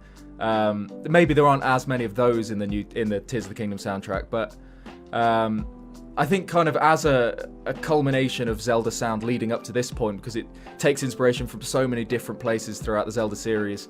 I think as a product in itself, I think it's my favorite. Yeah. But I mean, we touched on the final battle of Tears of the Kingdom, and speaking of, you know, ultimate crescendos, what a finish! That's honestly one of the best endings of a Zelda game. Oh yeah, that I've ever played, and I assume you two agree with me. Tell me what you think. For a battle, yeah. For a battle, what do you mean? What do you mean? Like for a final battle, I really enjoy it. I feel like that's a great finale to the game. Even if some may consider it easy, it's still like, it's a thrill ride, you know. It's amazing in that sense. You get the tough battle, and then you get literally a roller coaster where you just enjoy the sky. You see the insane world. It's something I wanted Dark Beast Ganon to be in Breath of the Wild, or at least for us to climb him. Like it's a game where they introduced climbing as such a crucial mechanic, but you're just on opponent shooting the parts. Like it should have been like some Shadow of the Colossus type thing where you literally climb and stab his weak points or something. That's what they wanted to do with the Ocarina of Time Ganon fight, but they couldn't because it was on the Nintendo 64. So they've finally got the technology to do this giant Ganon fight, so why can't you interact with him? Why is it just like a shooting gallery? Yeah, exactly. I completely agree. Yeah, but I would say, nah, but if we're talking about ending, the ending was underwhelming. Like, it was, it just ended, you know, like, the way, like, to get into spoilers, you already disagree with me. But the way Link just, like, all right, here's Zelda. Like we need to find Zelda. Okay, Rauru and Sonia. Let's turn her back. You know, apparently we couldn't do this until Ganon was destroyed or something. Now we're just gonna turn her. Link saves her. Cause she was stuck in the stone. Okay. Oh wait, what? No, that's the theory I'm playing around with. But that Sonia's spirit was stuck in the stone. Oh, so because it's out of it. Yeah, because it's her stone that Ganondorf stole. True, but like, why did? But they say you lose yourself. Like, there's no way, like, except me and, you know, Sonia, like, you know, Rauru and Sonia, we're the only ones who can dispel whoever eats it. We have the path. They should have made that clear to us. It could have done with a bit of explanation. I still think the best answer is just that it was recall that saved her, but I think that could have been made clearer, because that would make sense. It's an eternal dragon, it's a permanent sacrifice, but not if you just run time backwards. Yeah, I guess, and Sonia did have the ability to recall. Huh? Okay, that's interesting. Exactly. So I thought that was implied because Minoru said that's like the theory she had.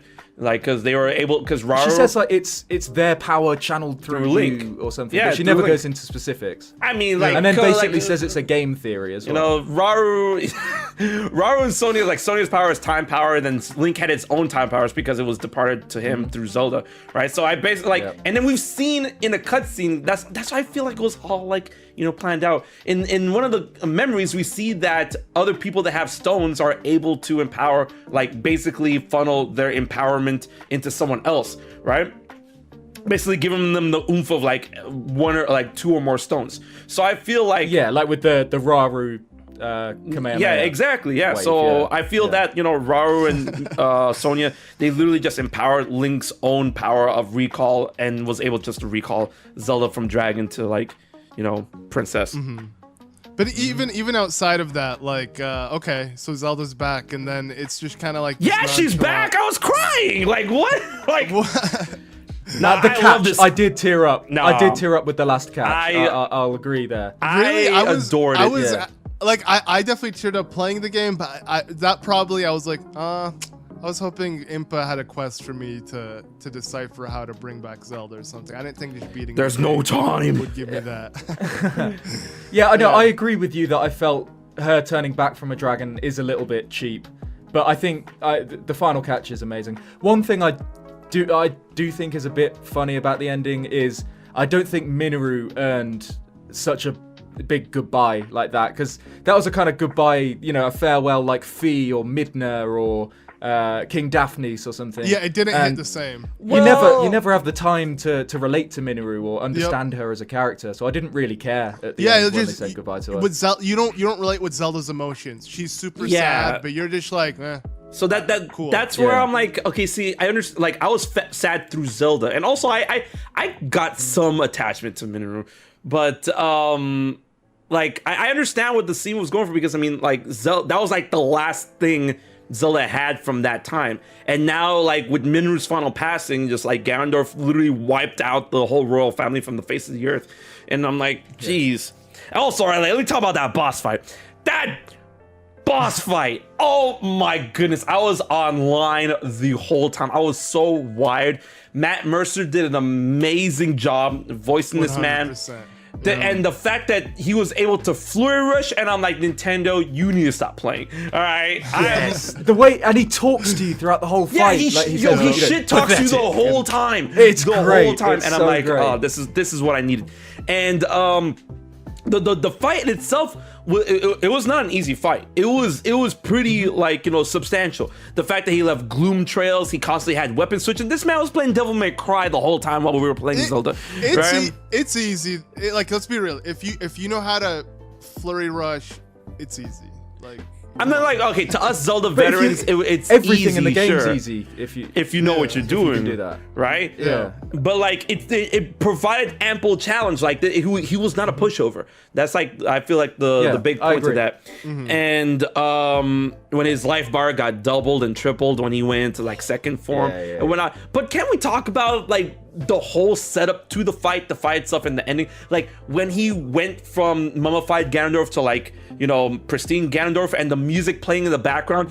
Don't you get that? Like, I need y'all to go back and listen to it again. Like that tinge of like, it was like a sound of sovereignty when he was like, I will return this world to how it went. Like, that is what a king must do. Yeah, like that thing. Like at first I'm like, when I was hearing that, like that one like part of the song, I'm like, yo, is Ganondorf the good guy or okay? And then we get the like dun dun dun dun dun. I'm like, okay, nah, whoever composed this, you're playing with my emotions a little too hard. That's crazy, right? Like it's like, yo, Ganondorf was right, and I'm like, yeah, he was kind of right, yo. And then the final dragon fight, a lot of people say like, oh, it's easy. I'm like, that's kind of the point. But when compared to the Dark Beast Ganon, like what y'all said, infinitely better. Infinitely, like 100%. Not only did it make use of the abilities or the theme of the game, diving through the sky. It made use of that. It actually allowed me to use the Master Sword in this fight, not some bow of light from, man, I couldn't even use my sword against the final fight in Dark Beast Ganon and Breath of the Wild. Are you out of your mind? So you can use the sword beams, but that's it. True. Technically, so you could use the Master Sword. That is true. But yeah, no, I get it. It's not the same. It's not the same. Can I use a sword beam as vaulting from the horse?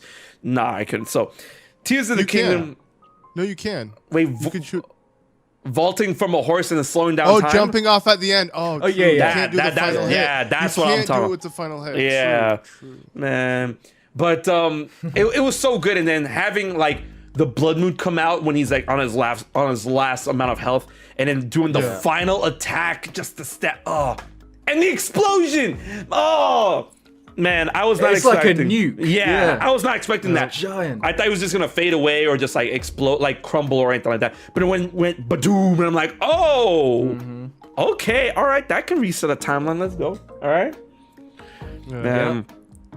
I was feeling that. I thought it was amazing. A perfect boss fight. I think it was a perfect final boss fight, in my opinion. I think perfect. I don't know. I'm still undecided between it and Twilight Princess for kind of the best ending. All right. Same, Best ending? Same. Or best... All right. Best battle. Oh, no, yeah, we were talking about best, like, ending or best final battle. Best final battle is Twilight Princess in my eyes. You are out of your mind.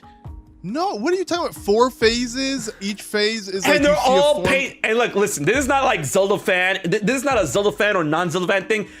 Final Ganondorf, Dark Lord Ganondorf is one of the easiest boss fights ever. It doesn't matter the way you chance with him. It's like mano a mano. It really feels like bro. It feels like It feels like the real battle. Because even when you fight Ganondorf in Tears of the Kingdom, you still technically it's Link versus Ganon, but you still get help in between, and then he splits himself, and it doesn't feel the same. And Link does kind of seem outmatched, and when you do win, it seems. Like it doesn't seem like it's really that like Link should have won. It seems like, dude, all this Ganon's a joke. Like all of this, everything you worked for, it's like Ganon literally still lost to this little kid. Like, come on. But when you do win Twilight Princess, no, that's what I felt in Twilight Princess. What? No, yeah. Twilight Princess, he deserved that win. Like in my eyes. he earned that. It's like, bro, Ganon felt it because Ganon kept falling on the floor. Link utilized that chance and just went straight for the gut. That made sense. Instead of like Ganon's like, oh, what do I do? Screw it. Let me just eat the tear. Like, come on, bro. Like, because Ganondorf is always salty. We've known this. Ganondorf is like he dies mad. So, but. Like, okay, listen, I will say Twilight Princess's final boss fight. I know I'm gonna get flamed for this in the comments. Twilight Princess's final Ganon boss fight, it had a great set piece, had great music, and had like a great atmosphere, but all the phases were so easy. Like, it doesn't. Yeah, but that's the point of it being 4 phases, you know? What's the point of it being 4 phases if it's all easy, bro? Like, huh? Like, I don't really think the difficulty is that much of a problem, because if it's a final boss, if it's a final boss. But one of my favorite final bosses is Ocarina of Time Ganon, and that is so easy. I mean, but after playing it 100 times, it's like you play ping pong and then you just go for the tail. I'm sorry, I'm sorry, Zelda 5 don't want to use Dead Man's Volley after it was introduced once in the series. But the whole atmosphere when you're fighting Ganon at the end of Ocarina of Time completely makes up for it being easy. I think it's like the perfect climax, in my opinion. Yeah. Although, I think Twilight Princess probably ekes it out just because, like Luke said, it's this kind of gauntlet. You fight, you got Puppet Zelda, you got Dark Beast Ganon, you got Ganon on horseback. Puppet Zelda, the one that you had to play tennis against, just like in Ocarina of Time. I love it. I love a bit of Dead Man's Volley. Yeah, I'm always down to do. No, I love Dead Man's Volley. Like, is Zelda really ever about the combat being difficult? Like, it's always been a gimmick. You figure out the gimmick, you rinse. Minish Cap is right there. Yeah, but that's any top-down Zelda game. The triple Dark Nut fight leading into Vati is tough. Yeah, I feel like just those games can't be compared to the 3D ones, though. They're on a completely different play field. Like, it's just like top-down Zelda games. See, here's the thing. I can beat Zelda games, any 3D Zelda game, without getting hit. I can't do that with the top-down ones. Something about it is just the pixel accidentally touches an enemy, Link gets hit. I mean, like in every 3D Zelda game, I feel like we can beat the final boss without getting hit. Like every 3D Zelda. Mm-hmm. Yeah. So it's like it's not meant to be that difficult, even down to Tears of the Kingdom. But here's the thing. My deal with that is that when a boss is like, there's a difference between how, and I'm just tunnel visioning on Dark Lord Ganon here, Ganondorf in Twilight Princess. He didn't have a lot of tools, and you can argue that the tools are spread out throughout the gauntlet, right? But Ganondorf from Ocarina of Time and Ganon from Ocarina of Time, he had a lot of tools. All right, Wind Waker Ganondorf had a lot of tools. Tears of the Kingdom Ganondorf had the most tools out of any Ganondorf boss fight, right? But like, Dark Lord Ganon is just like, oh, bro, I have these sword swipes and I can kick you, and I can jump. Yeah, whoopie-doo.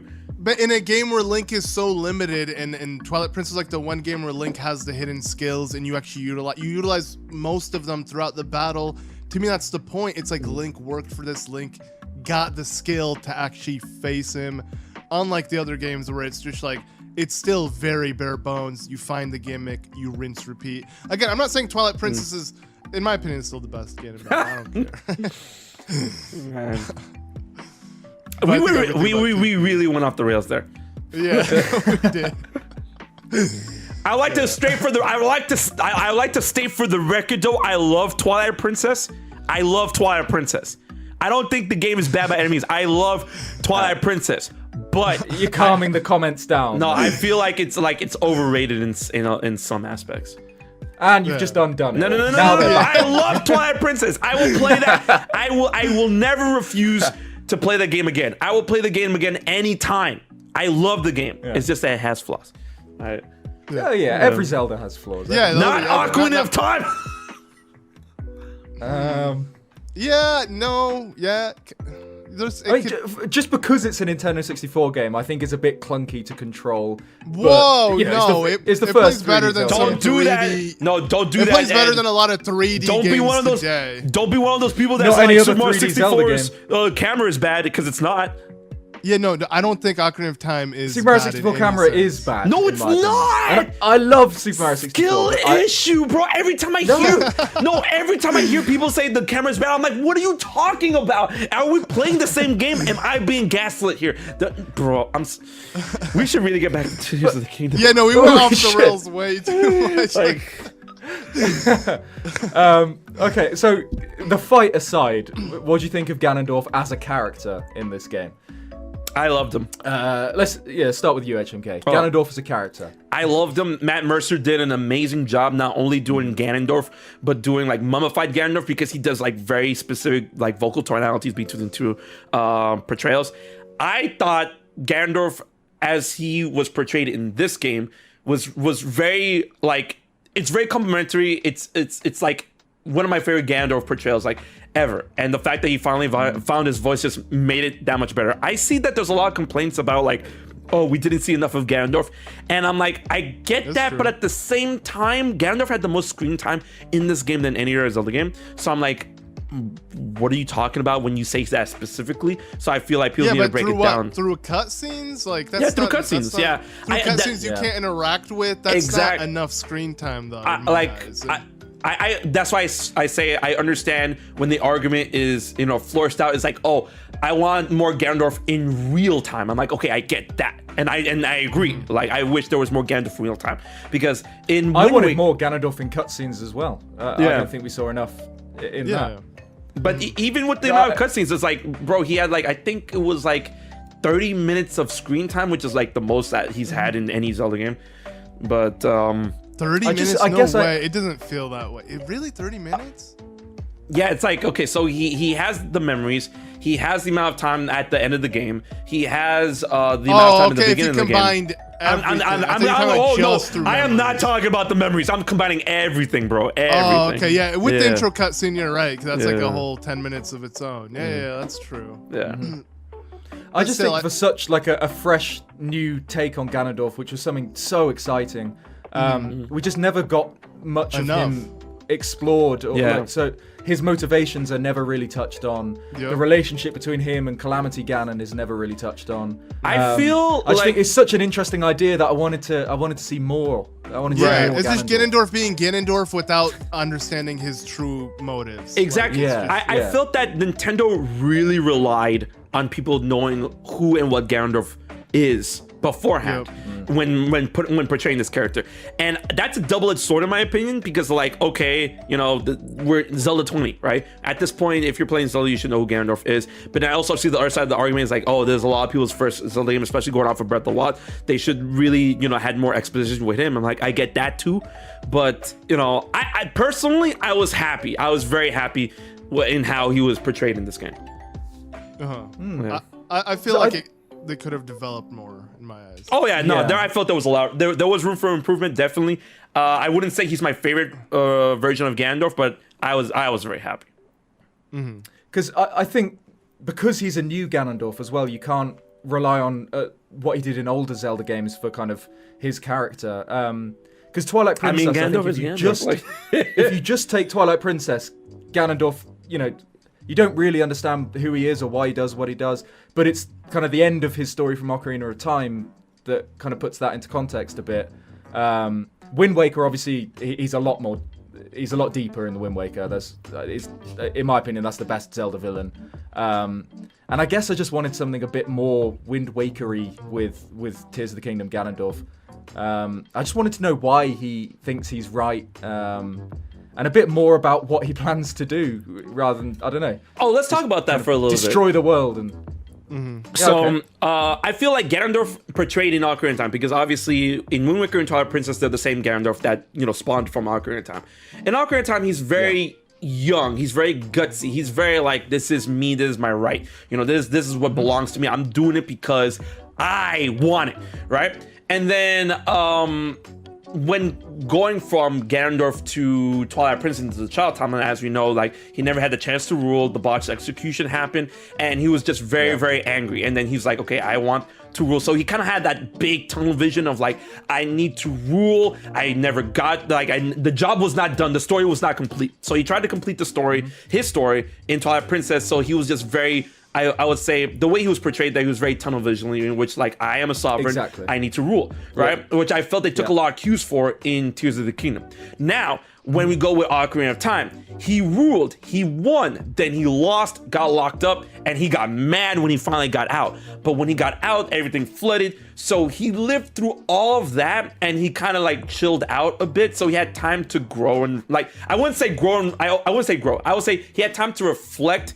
And don't get me wrong, it's not saying that like, oh, is this him turning good or realizing the error of his ways? Like, no, it's him understanding he's still more. Super evil. I know, absolutely. Because there's people that are like, oh no, he's a good guy because he was just doing this for his people. I was like, bro, that was just an excuse. He still was gonna kill millions in order to make, like, sure. He's relatable in some ways. So like, but he's not good. Yeah. So I feel like he was the goofiest in the Wind Waker, not just aesthetically, but like, bro's like, let's just take every blonde girl and trap them and see if we can confront Princess Zelda. Like, what kind of logic is well, that? remember, he was very limited when he got out, so that's why he's all like, bro, I can't be doing this shit myself. Just like, I felt like, just do that, man. Like, just Iago or something like that, like in The Lion King or whatever.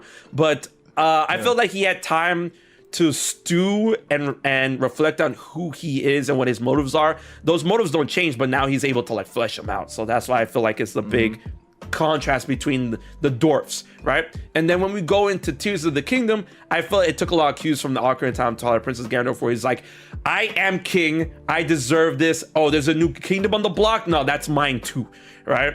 So I felt like, that's like the biggest explanation to Ganondorf's character. It is. He's a man that is born through the curse of demise. His main quality is that his thirst for power and conquest, and that he is, he's very malicious, yet he's very cultured, aware, intelligent, and opportunistic. And he's like, he knows how to plan ahead, and that's like his biggest traits ever, right? So I just felt that Tears of the Kingdom took a lot of cues from Twilight Princess Ocarina of Time. And I guess a lot of people, I completely agree. Yeah, a lot of people want him to take cues from Wind Waker, especially when it came to his design. And I don't know if we'll ever get a Wind Waker-esque Ganondorf ever again, because I think Nintendo, I want to go out on a limb and say Nintendo's kind of aware that the effect that version of Ganondorf had on his character, where people, constantly, people were like, before Tears of the Kingdom comes out, it's like, oh, is he going to be relieved of the curse? Is he going to be good? Is he going to be this? Like, no, he is the curse. Is he going to be good? Are they going to team up to fight under a higher power? The game comes out, bro, he's the evilest he's ever been in this game. Like, hello? Like, so yeah. The problem, because I think you're completely right about Tears of the Kingdom Ganondorf taking more cues from Twilight Princess Ocarina of Time. But what I mean by I want more Wind Waker in him is I just want him and his personality and his worldview to be more explored. Like, there's a really interesting parallel in Tears of the Kingdom between Roru and Ganondorf. It's the King of Light and the King of Darkness.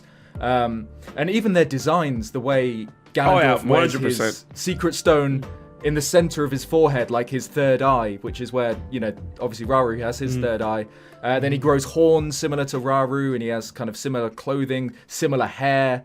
There's a whole kind of parallel, and the whole reason that he seems to do what seems to be the reason that he does what he does is he's jealous of Rauru and the power he has, and the fact that he's set up this kingdom that Ganondorf has no control over.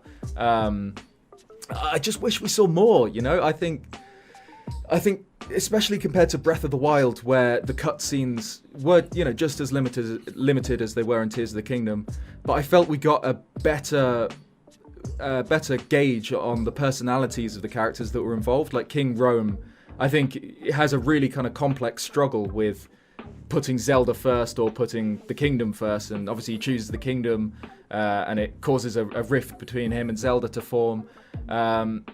We just kind of got none of that with Ganondorf. He's just bad. He's just an evil guy, and it works as a villain. I just wanted a bit more. What about you, Luke? How do you feel? No, I agree 100%. That's my biggest issue with him. Well, I do think design-wise, easily the best. And even his story of like being locked up under Hyrule Castle, pretty much, being unkillable, I guess until Link is able to do it. Apparently all the sages, Zelda, Rauru couldn't stop him. They didn't have the Master Sword. I understand that, but still, it doesn't, like, again, to me, it just didn't seem as well deserved. But I get the point. But nah, just something about him definitely just feels like he needs more. He not just in story, like, because again, if this is supposed to be a new version of Ganondorf, then the setup was horribly done. Like, this was their chance to re-give Ganondorf a new origin story. This is a second Ganondorf. Ganondorf now is falling into the same kind of concept of Link and Zelda, where it's like a lineage of constantly being reborn and coming back, which even to me that still doesn't make sense, because I never thought I thought Ganondorf was just Demise's curse. He could never leave.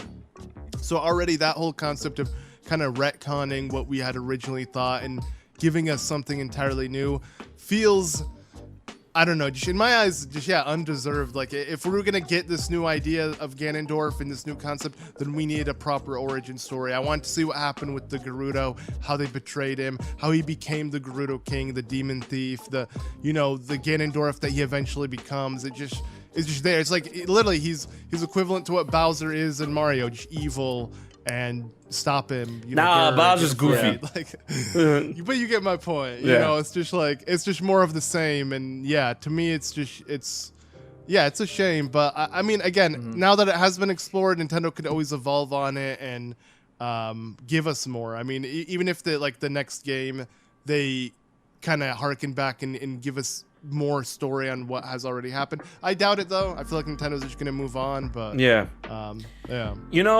play devil's advocate, I could always look at the whole, like, because I definitely get what you two are saying when it comes to, like, Ganondorf's own backstory in this continuity, in this game and whatnot. Like, oh, why didn't we explore that? Why didn't we get this? Why didn't we get that? Because he just kind of showed up and whatnot. And I feel, to play devil's advocate, I feel like that could be partially attributed to the point, because it's very apparent that his legacy was meant to be covered up. Like, the royal family did not want people to know who or what this man was. Or it's like, hide him under the castle. No one ever speak of this. No one ever go check on it. Nothing. We cannot allow, like, anything possibly to wake this thing up, right? But I mean, is that a good enough reason? Probably not. But I'm just pointing that out there. No, that side of Ganondorf is so great. The whole imprisoned beneath Hyrule Castle idea is fantastic. That's kind of why the E3 2019 trailer was so gripping and kind of so memorable. Slapped, bro. It's unlike anything we've seen in Zelda. It was dark. It's kind of this. He looks tortured. You don't know how long he's been down there, forgotten. That's wonderful. That's so great. But then we have Zelda travel to the past, so we do have a window into this forgotten period of Hyrule's history, where things like that could have been explored a bit more. Like, I wish Zelda did more with Ganondorf in the past, because you kind of have to kind of switch your brain off a bit when she. In the cutscene where Ganondorf pledges allegiance to Rauru, right? Yeah. And Zelda goes, Ganondorf. I don't trust that guy. Even his name sounds a bit funny, and it's like, But No like, shit. but like, I feel like the context in that scene had to be explored, and the whole idea is like, yo, this is like a political meeting that, like, hey, if I want to, like, It speak should have up, happened without Zelda then. Like it should have just been Raru and Sonya oblivious. but I to felt what like, Ganondorf but I is. felt like Zelda knew, like, as royalty herself, just like, hey, if I speak up now, things can go really south, really bad, and it's not really my place to speak. She's from the future. She knows it's gonna go south, bro. First of all, and then also like shit. Remember, like, and this we're under the assumption, looking at the scene, that like everybody knows who Ganondorf is. Like, oh, Ganondorf is common knowledge. He wasn't at that point. Not to her, maybe to the Gerudo, but not to Zelda. So it's like Calamity Ganon. like Calamity Ganon. Huh? Ganondorf. This guy's the Like, same name with a dwarf. Do I really want to make that assumption and act on it in this point of time where I'm out of time? Do I really want to possibly mess something up? Really? Maybe I should, like, We're supposed to literally condemn Ganondorf and that the Gerudo are part that's of them? what I'm saying. That's what I'm saying. She Like, would have heard. She was like, huh? Gerudo, Ganon. No. Like, you're man. I don't like. And she'd already encountered an evil guy with long red hair below Hyrule Castle before she went to the path. Yeah. Exactly. So like, and okay, like, look at Mummy that, and then Bigger that, and just like, okay, were they the same person? Like, she eventually came to terms with like, yeah, they're the same person. And also remember, that was like the mummified demon form of Ganondorf, not like, Gerudo Ganondorf. There's a lot of reasons. If she can't put together to the pieces, like, come on, bro, then she's dumb. Like, Triforce of wisdom, yeah. yeah, Wisdom He is does not deserve it. intelligence, Ed. All right.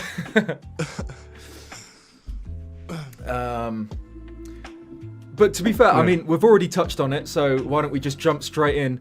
It's a very hot topic, the Tears of the Kingdom's timeline placement. I'm still HMK, you said when you first played the game, you know, they name dropped the imprisoning war, and I assumed obviously you instantly went to Downfall timeline, right? Yeah. So but after giving the context of what this imprisoning war was, even in terms of the Tears of the King continuity, I still hold on. I still believe it's a fourth timeline. I am adamant on my stance on that, right? Because how do you mean fourth timeline? So I put this theory out not too long ago, and then I finally had it out. It's like 30 minutes long and whatnot. I still believe on the whole idea that Skyward Sword created another timeline at the end of the game. Oh, of course. And of course. From that timeline, from that split, a timeline was created that literally, like, because you know how everyone was talking about Dragon Break, fusing the timelines, make it singular, whatever. I feel that this is Nintendo's possible answer to that, in which, in that timeline, all the stories that take place within the unified timeline, along with its split, get reinterpreted and reshuffled in this new timeline in a concept that, like, I've coined with other people, where it's like, oh, the eventuality concept, where, like, oh, no matter what timeline this, like, Zelda takes place in, these core factors are gonna happen one way or another. And I feel like Tears of the Kingdom and Breath of the Wild take place on a timeline of that, in which in that continuity, all these aspects and all these things that we see from all these timelines that are referenced in Breath of the Wild and Tears of the Kingdom, they all happen in that timeline. Because they all happen in different ways, like either before.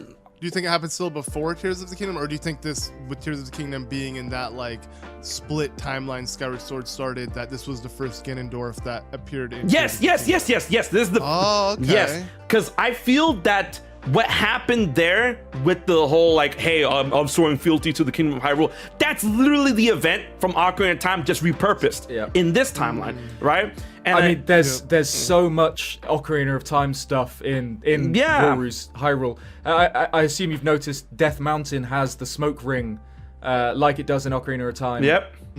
Back then, and yeah, like you said, the Ganondorf swearing fealty. I'm sure there's something else that I'm forgetting. There's a lot. I had a whole list, bro. Like, like where I'm saying there's a lot of Ocarina of Time stuff. Not just Ocarina of Time. The sages, obviously. The sages. but like repurpose stuff that I've played around with in terms of like, the Sage's medallions in this continuity are repurposed as the secret stones. The Tale of the Picori of descending from the heavens, that got repurposed into the Zonai, and possibly even attributed that to the interlopers, but instead of the interlopers utilizing the power of darkness, they utilize the power of light in this continuity or whatnot. And there's a whole rabbit hole I go down to when it comes to like the bigger things and smaller things and whatnot. And I'm even like pointing out, I'm like, yo, you all can call me crazy, but like, when Zelda becomes draconified and whatnot, her eyes, those are literally Majora's eyes, right? And if that is lifted, oh right, yeah, and if you really are going for it, and I'm like, if that's lifted from Majora's Mask, then this wouldn't be the first time that Nintendo links things together from something outside the games. Because if she's getting draconified and it has Majora's like eyes, it's like, was Majora originally a dragon? Where was Majora originally a dragon? In the manga. And this is not the first time that the Zelda team lifted stuff from the manga. The whole reason why we got the Rizu tribe in Wind Waker is because of the bird-like race that was introduced in the Ocarina of Time manga, right? So I'm like, I feel there's a lot of there's a lot of stock into the idea that all of these stories that we've seen in the unified timeline, in the split and whatnot, got reshuffled in a new timeline that eventually led to the continuity of Breath of the Wild and Tears of the Kingdom. And yes, before the comment happens, I've read the interview where Fujibayashi said that, who's to say that this is truly the first kingdom? Maybe the kingdom got destroyed and got rebuilt again, and that's why he's the first of this kingdom. He literally stated, if you keep reading that interview, that's one of the theories that was proposed, and that it really could be up in the air, and that he's looking forward to hearing more theories about that. About how Hyrule came to be in this continuity. And that's what Nintendo does, because when theories are getting made, conversation happens, and when conversation happens, sales happens. All right. So before any of y'all try to sandbag me and saying that like, why are you theorizing about this when we have an answer? It's not an answer, and they want more theories. I need some water. All right. Yeah. it would also make sense in why Nintendo put out Skyward Sword for the Switch, and is like, that's probably all you need. Mm-hmm. That's the only origin you need to then go on to Breath of the Wild and Tears of the Kingdom. It's the Fujibayashi trilogy, the Fujibayashi 3D trilogy: Skyward Sword, Breath of the Wild, Tears of the Kingdom. Mm-hmm. Yeah. I agree that it seems like it's set in some kind of parallel timeline just because of the massive similarities between Roru's Hyrule and Ocarina of Time. I mean, the big one that I forgot to mention is called the Imprisoning War. Yeah. When they seal Ganondorf. Yeah. It does feel like it's kind of Ocarina of Time happening again. And I don't know where I stand on that. I don't know whether it is kind of what Fujibayashi implied, where you get the Zelda timeline. Then there's this kind of period of however many years of decline and decay, and then it all starts again with a new Kingdom of Hyrule. But Zelda lore and Zelda timelines, it's all cyclical. Things happen over and over, and it's kind of similar patterns. Like history never repeats, it rhymes or whatever. Mm-hmm. And it definitely feels like that's something like what they were going for. It's kind of similar things that have happened in the past happen again. But yeah, like you said, it's deliberately ambiguous, and I don't really know where I stand on it at the moment. I don't have a concrete opinion. Kind of what I think about it changes all the time. But what about you, Luke? I mean, but that is the formula of Zelda. It's meant to be just a bunch of what ifs, and you kind of piece together the puzzle with that. That's why it's a legend. Yeah, exactly. Yeah, legend could just be folktale, and no one really knows if it happened or not. But like in terms of the timeline, now, I'd like to believe though it still falls under one unified timeline, and that everything happened. Like one thing that I'd like to believe is like not just in Breath of the Wild how Zelda kind of references them again in Legend of like all those different heroes that went through Twilight Sky, this and that, but also like how you could find their attire in the depths, and like there's just like remnants of them, and just in general the whole concept of the Master Sword. It's like that legend was built in. It's weird because technically Roru's Hyrule doesn't know anything about the Master Sword. Zelda from the future has to tell him, there's gonna be a warrior with a blade who could stop Ganondorf. And it's like, but shouldn't that Master Sword still be existing? So I had a theory about that they didn't find it yet. because it was still in the sky. No, not in the sky, not in the sky. It was still hidden. It was still hidden in a temple that they couldn't find. Right. What about the fact there's no Link back then as well? Usually, whenever there's a Ganondorf or some sort of villain, I got you. All right, see, it's just like Tails. Just like Tails that are readjusted and reinterpreted and whatnot. Skyward Sword, under my theory, is under the idea that Link went to the past to defeat Demise and then returned to his time. Thus, his presence there was fleeting, and it created a timeline once again without a hero that allowed Ganondorf to run around for a specific amount of time and fuck shit up until a hero had to rise up, just like when Wind Waker. When Link left, when Link left, and then Ganondorf had to Ganondorf literally ran around for a good amount of time, fucked shit up. Because he left to another timeline. And they had to wait. They had to wait for another Link to like rise up naturally for the spirit of the hero. I can buy that. Yeah, because technically Link does leave that timeline alone and just goes back to his own and create. That is interesting. Yeah, and he goes back to the regular timeline where Demise is squashed underneath the statue of the goddess, and yeah, I'm telling you. Yeah, I mean, I've got nothing to say to that. Maybe you're right.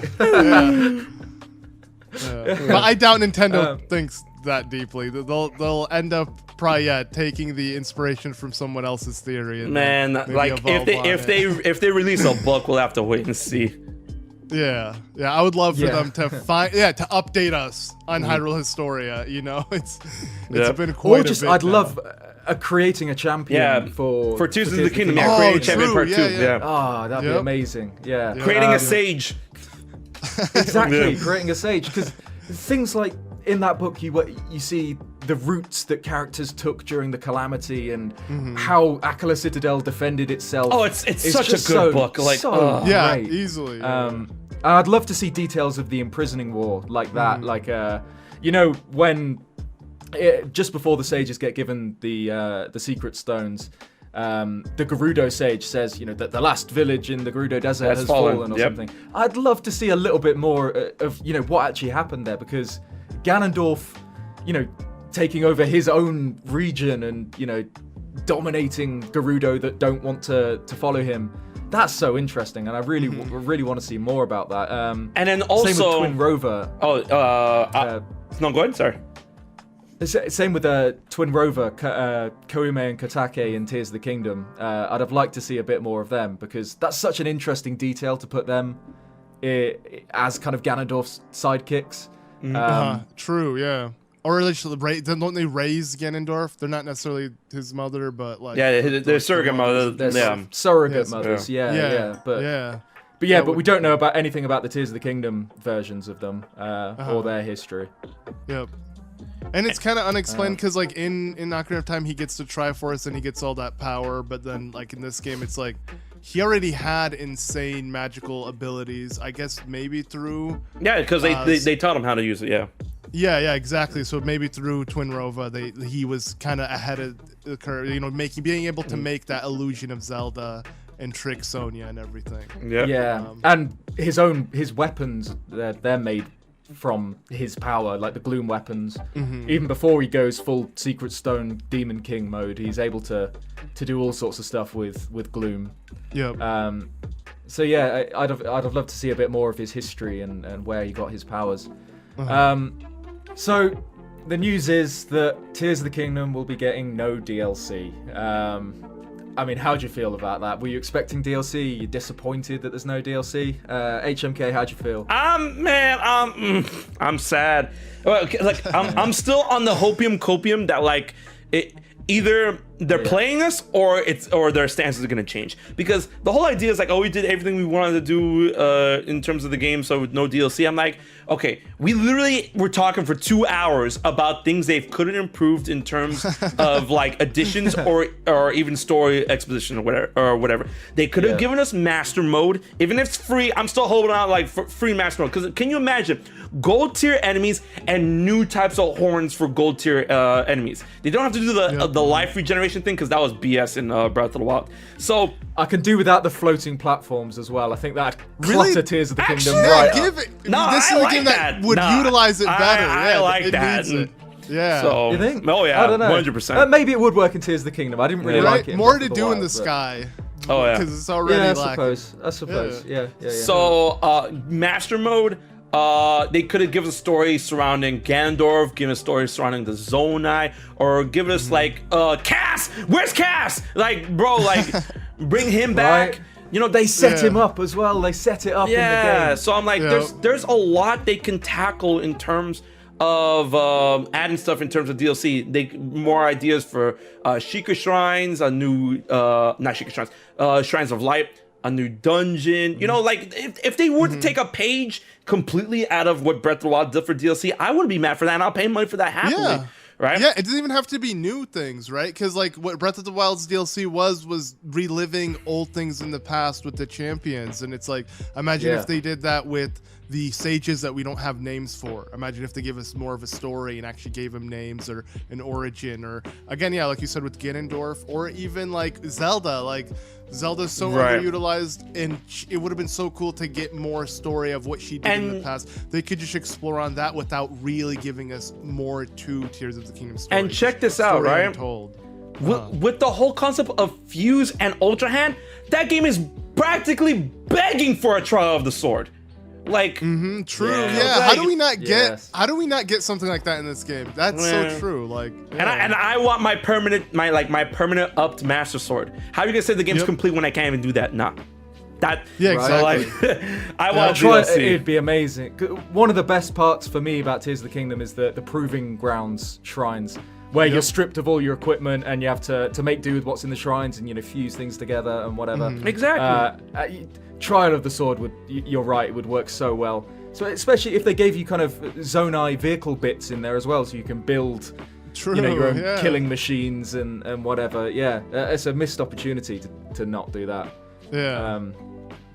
Or like even like another dungeon, like an actual proper like I guess the depth had the one, and then like there was the Spirit Fire Temple, yeah. and the Spirit, and then there was a Spirit. The Spirit Temple to me is not really a dungeon though. Or it's like it's completely it's just like bringing together. But like it would be cool to really make use of, or just to add things throughout it. Because think of how empty the depths is, and it's like anything that they could just like patent the game with more stuff to do would be like such a nice feature. It's like kind of like what Breath of the Wild did. They were like, okay, so we have 120 shrines, let's just squeeze in a couple more shrines. Let's put like give us full health, full stamina. Yeah, exactly. You can't tease us with Link having that and then not give it, not let us have the option of actually doing that. Yeah, and the Breath of the Wild DLC shrines are so good. They're as well. mad They're better good. than the base Yeah. game shrines. Yep.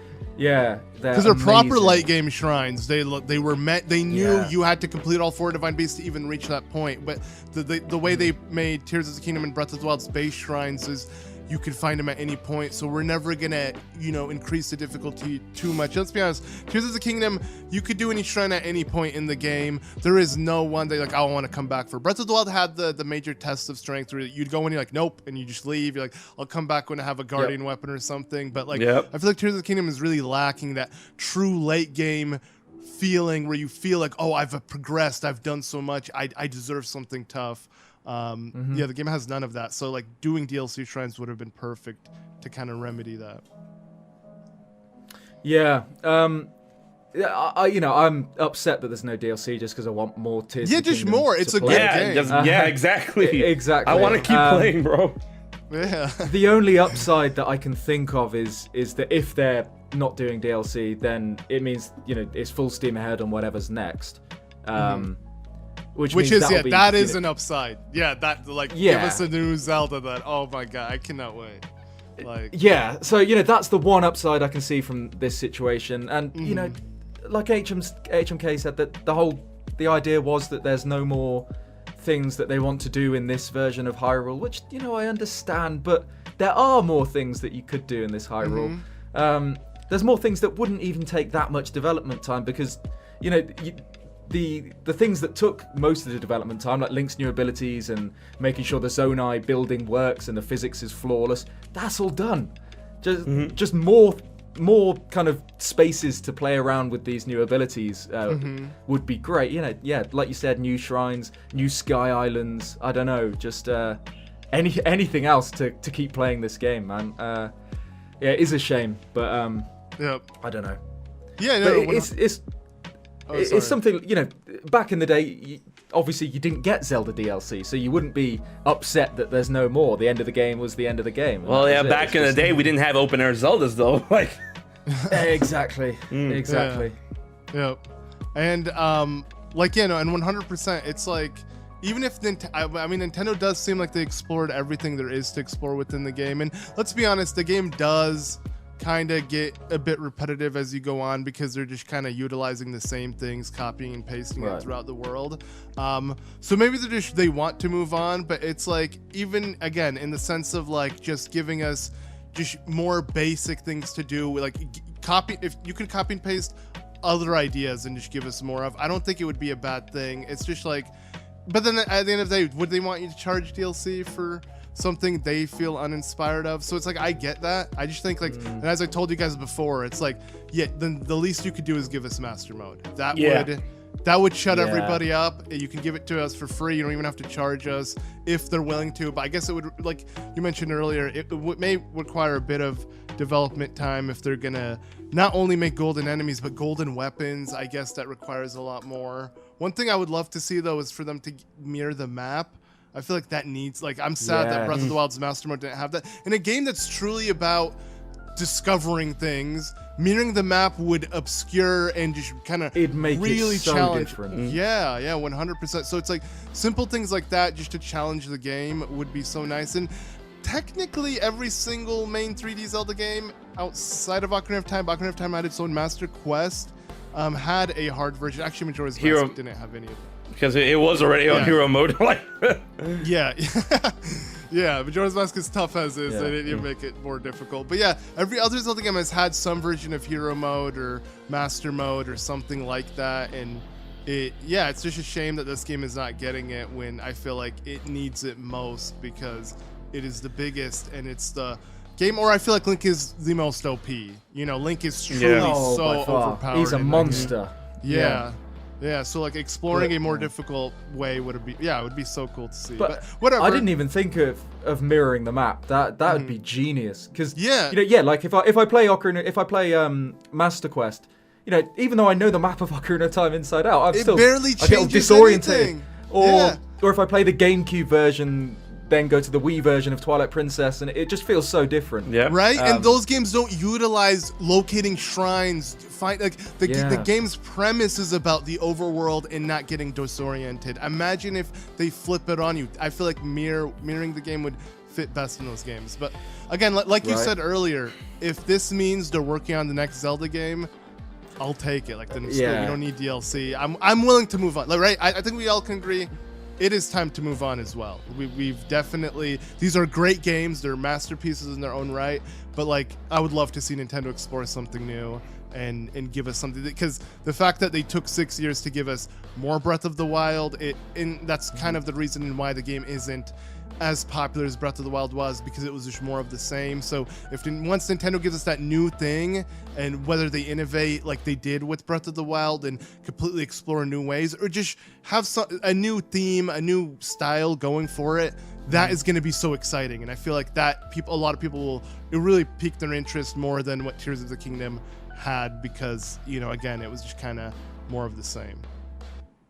Yeah, exactly. And I completely agree with you that's the reason that kind of the talk about Tears of the Kingdom has died down a lot quicker than Breath of the Wild, is because it isn't novel like that game was. You know, Breath of the Wild came out and it started its own genre basically.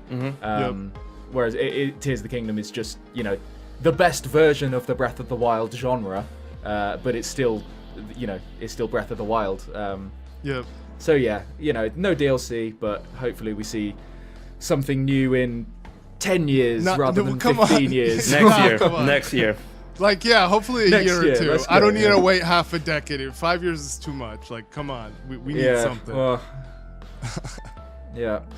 but anyway, that about rounds out our discussion of Tears of the Kingdom. We got a little lost in the weeds there, but that's what happens when you get three massive Zelda nerds all talking about Zelda. I've been Zeltic, and today I've been joined by... Hi, ZM. And HMK. Yeah, thank you so much for tuning in. If you got any opinions about the things we've said today, feel free to leave them in the comments. Flame us for our opinions, or if you agree with us, let us know what you agree with. But yeah, thank you so much for tuning in, whether you're listening on Spotify or YouTube. This has been the Zeldudes podcast, and we'll see you next time. Yep. Peace, guys.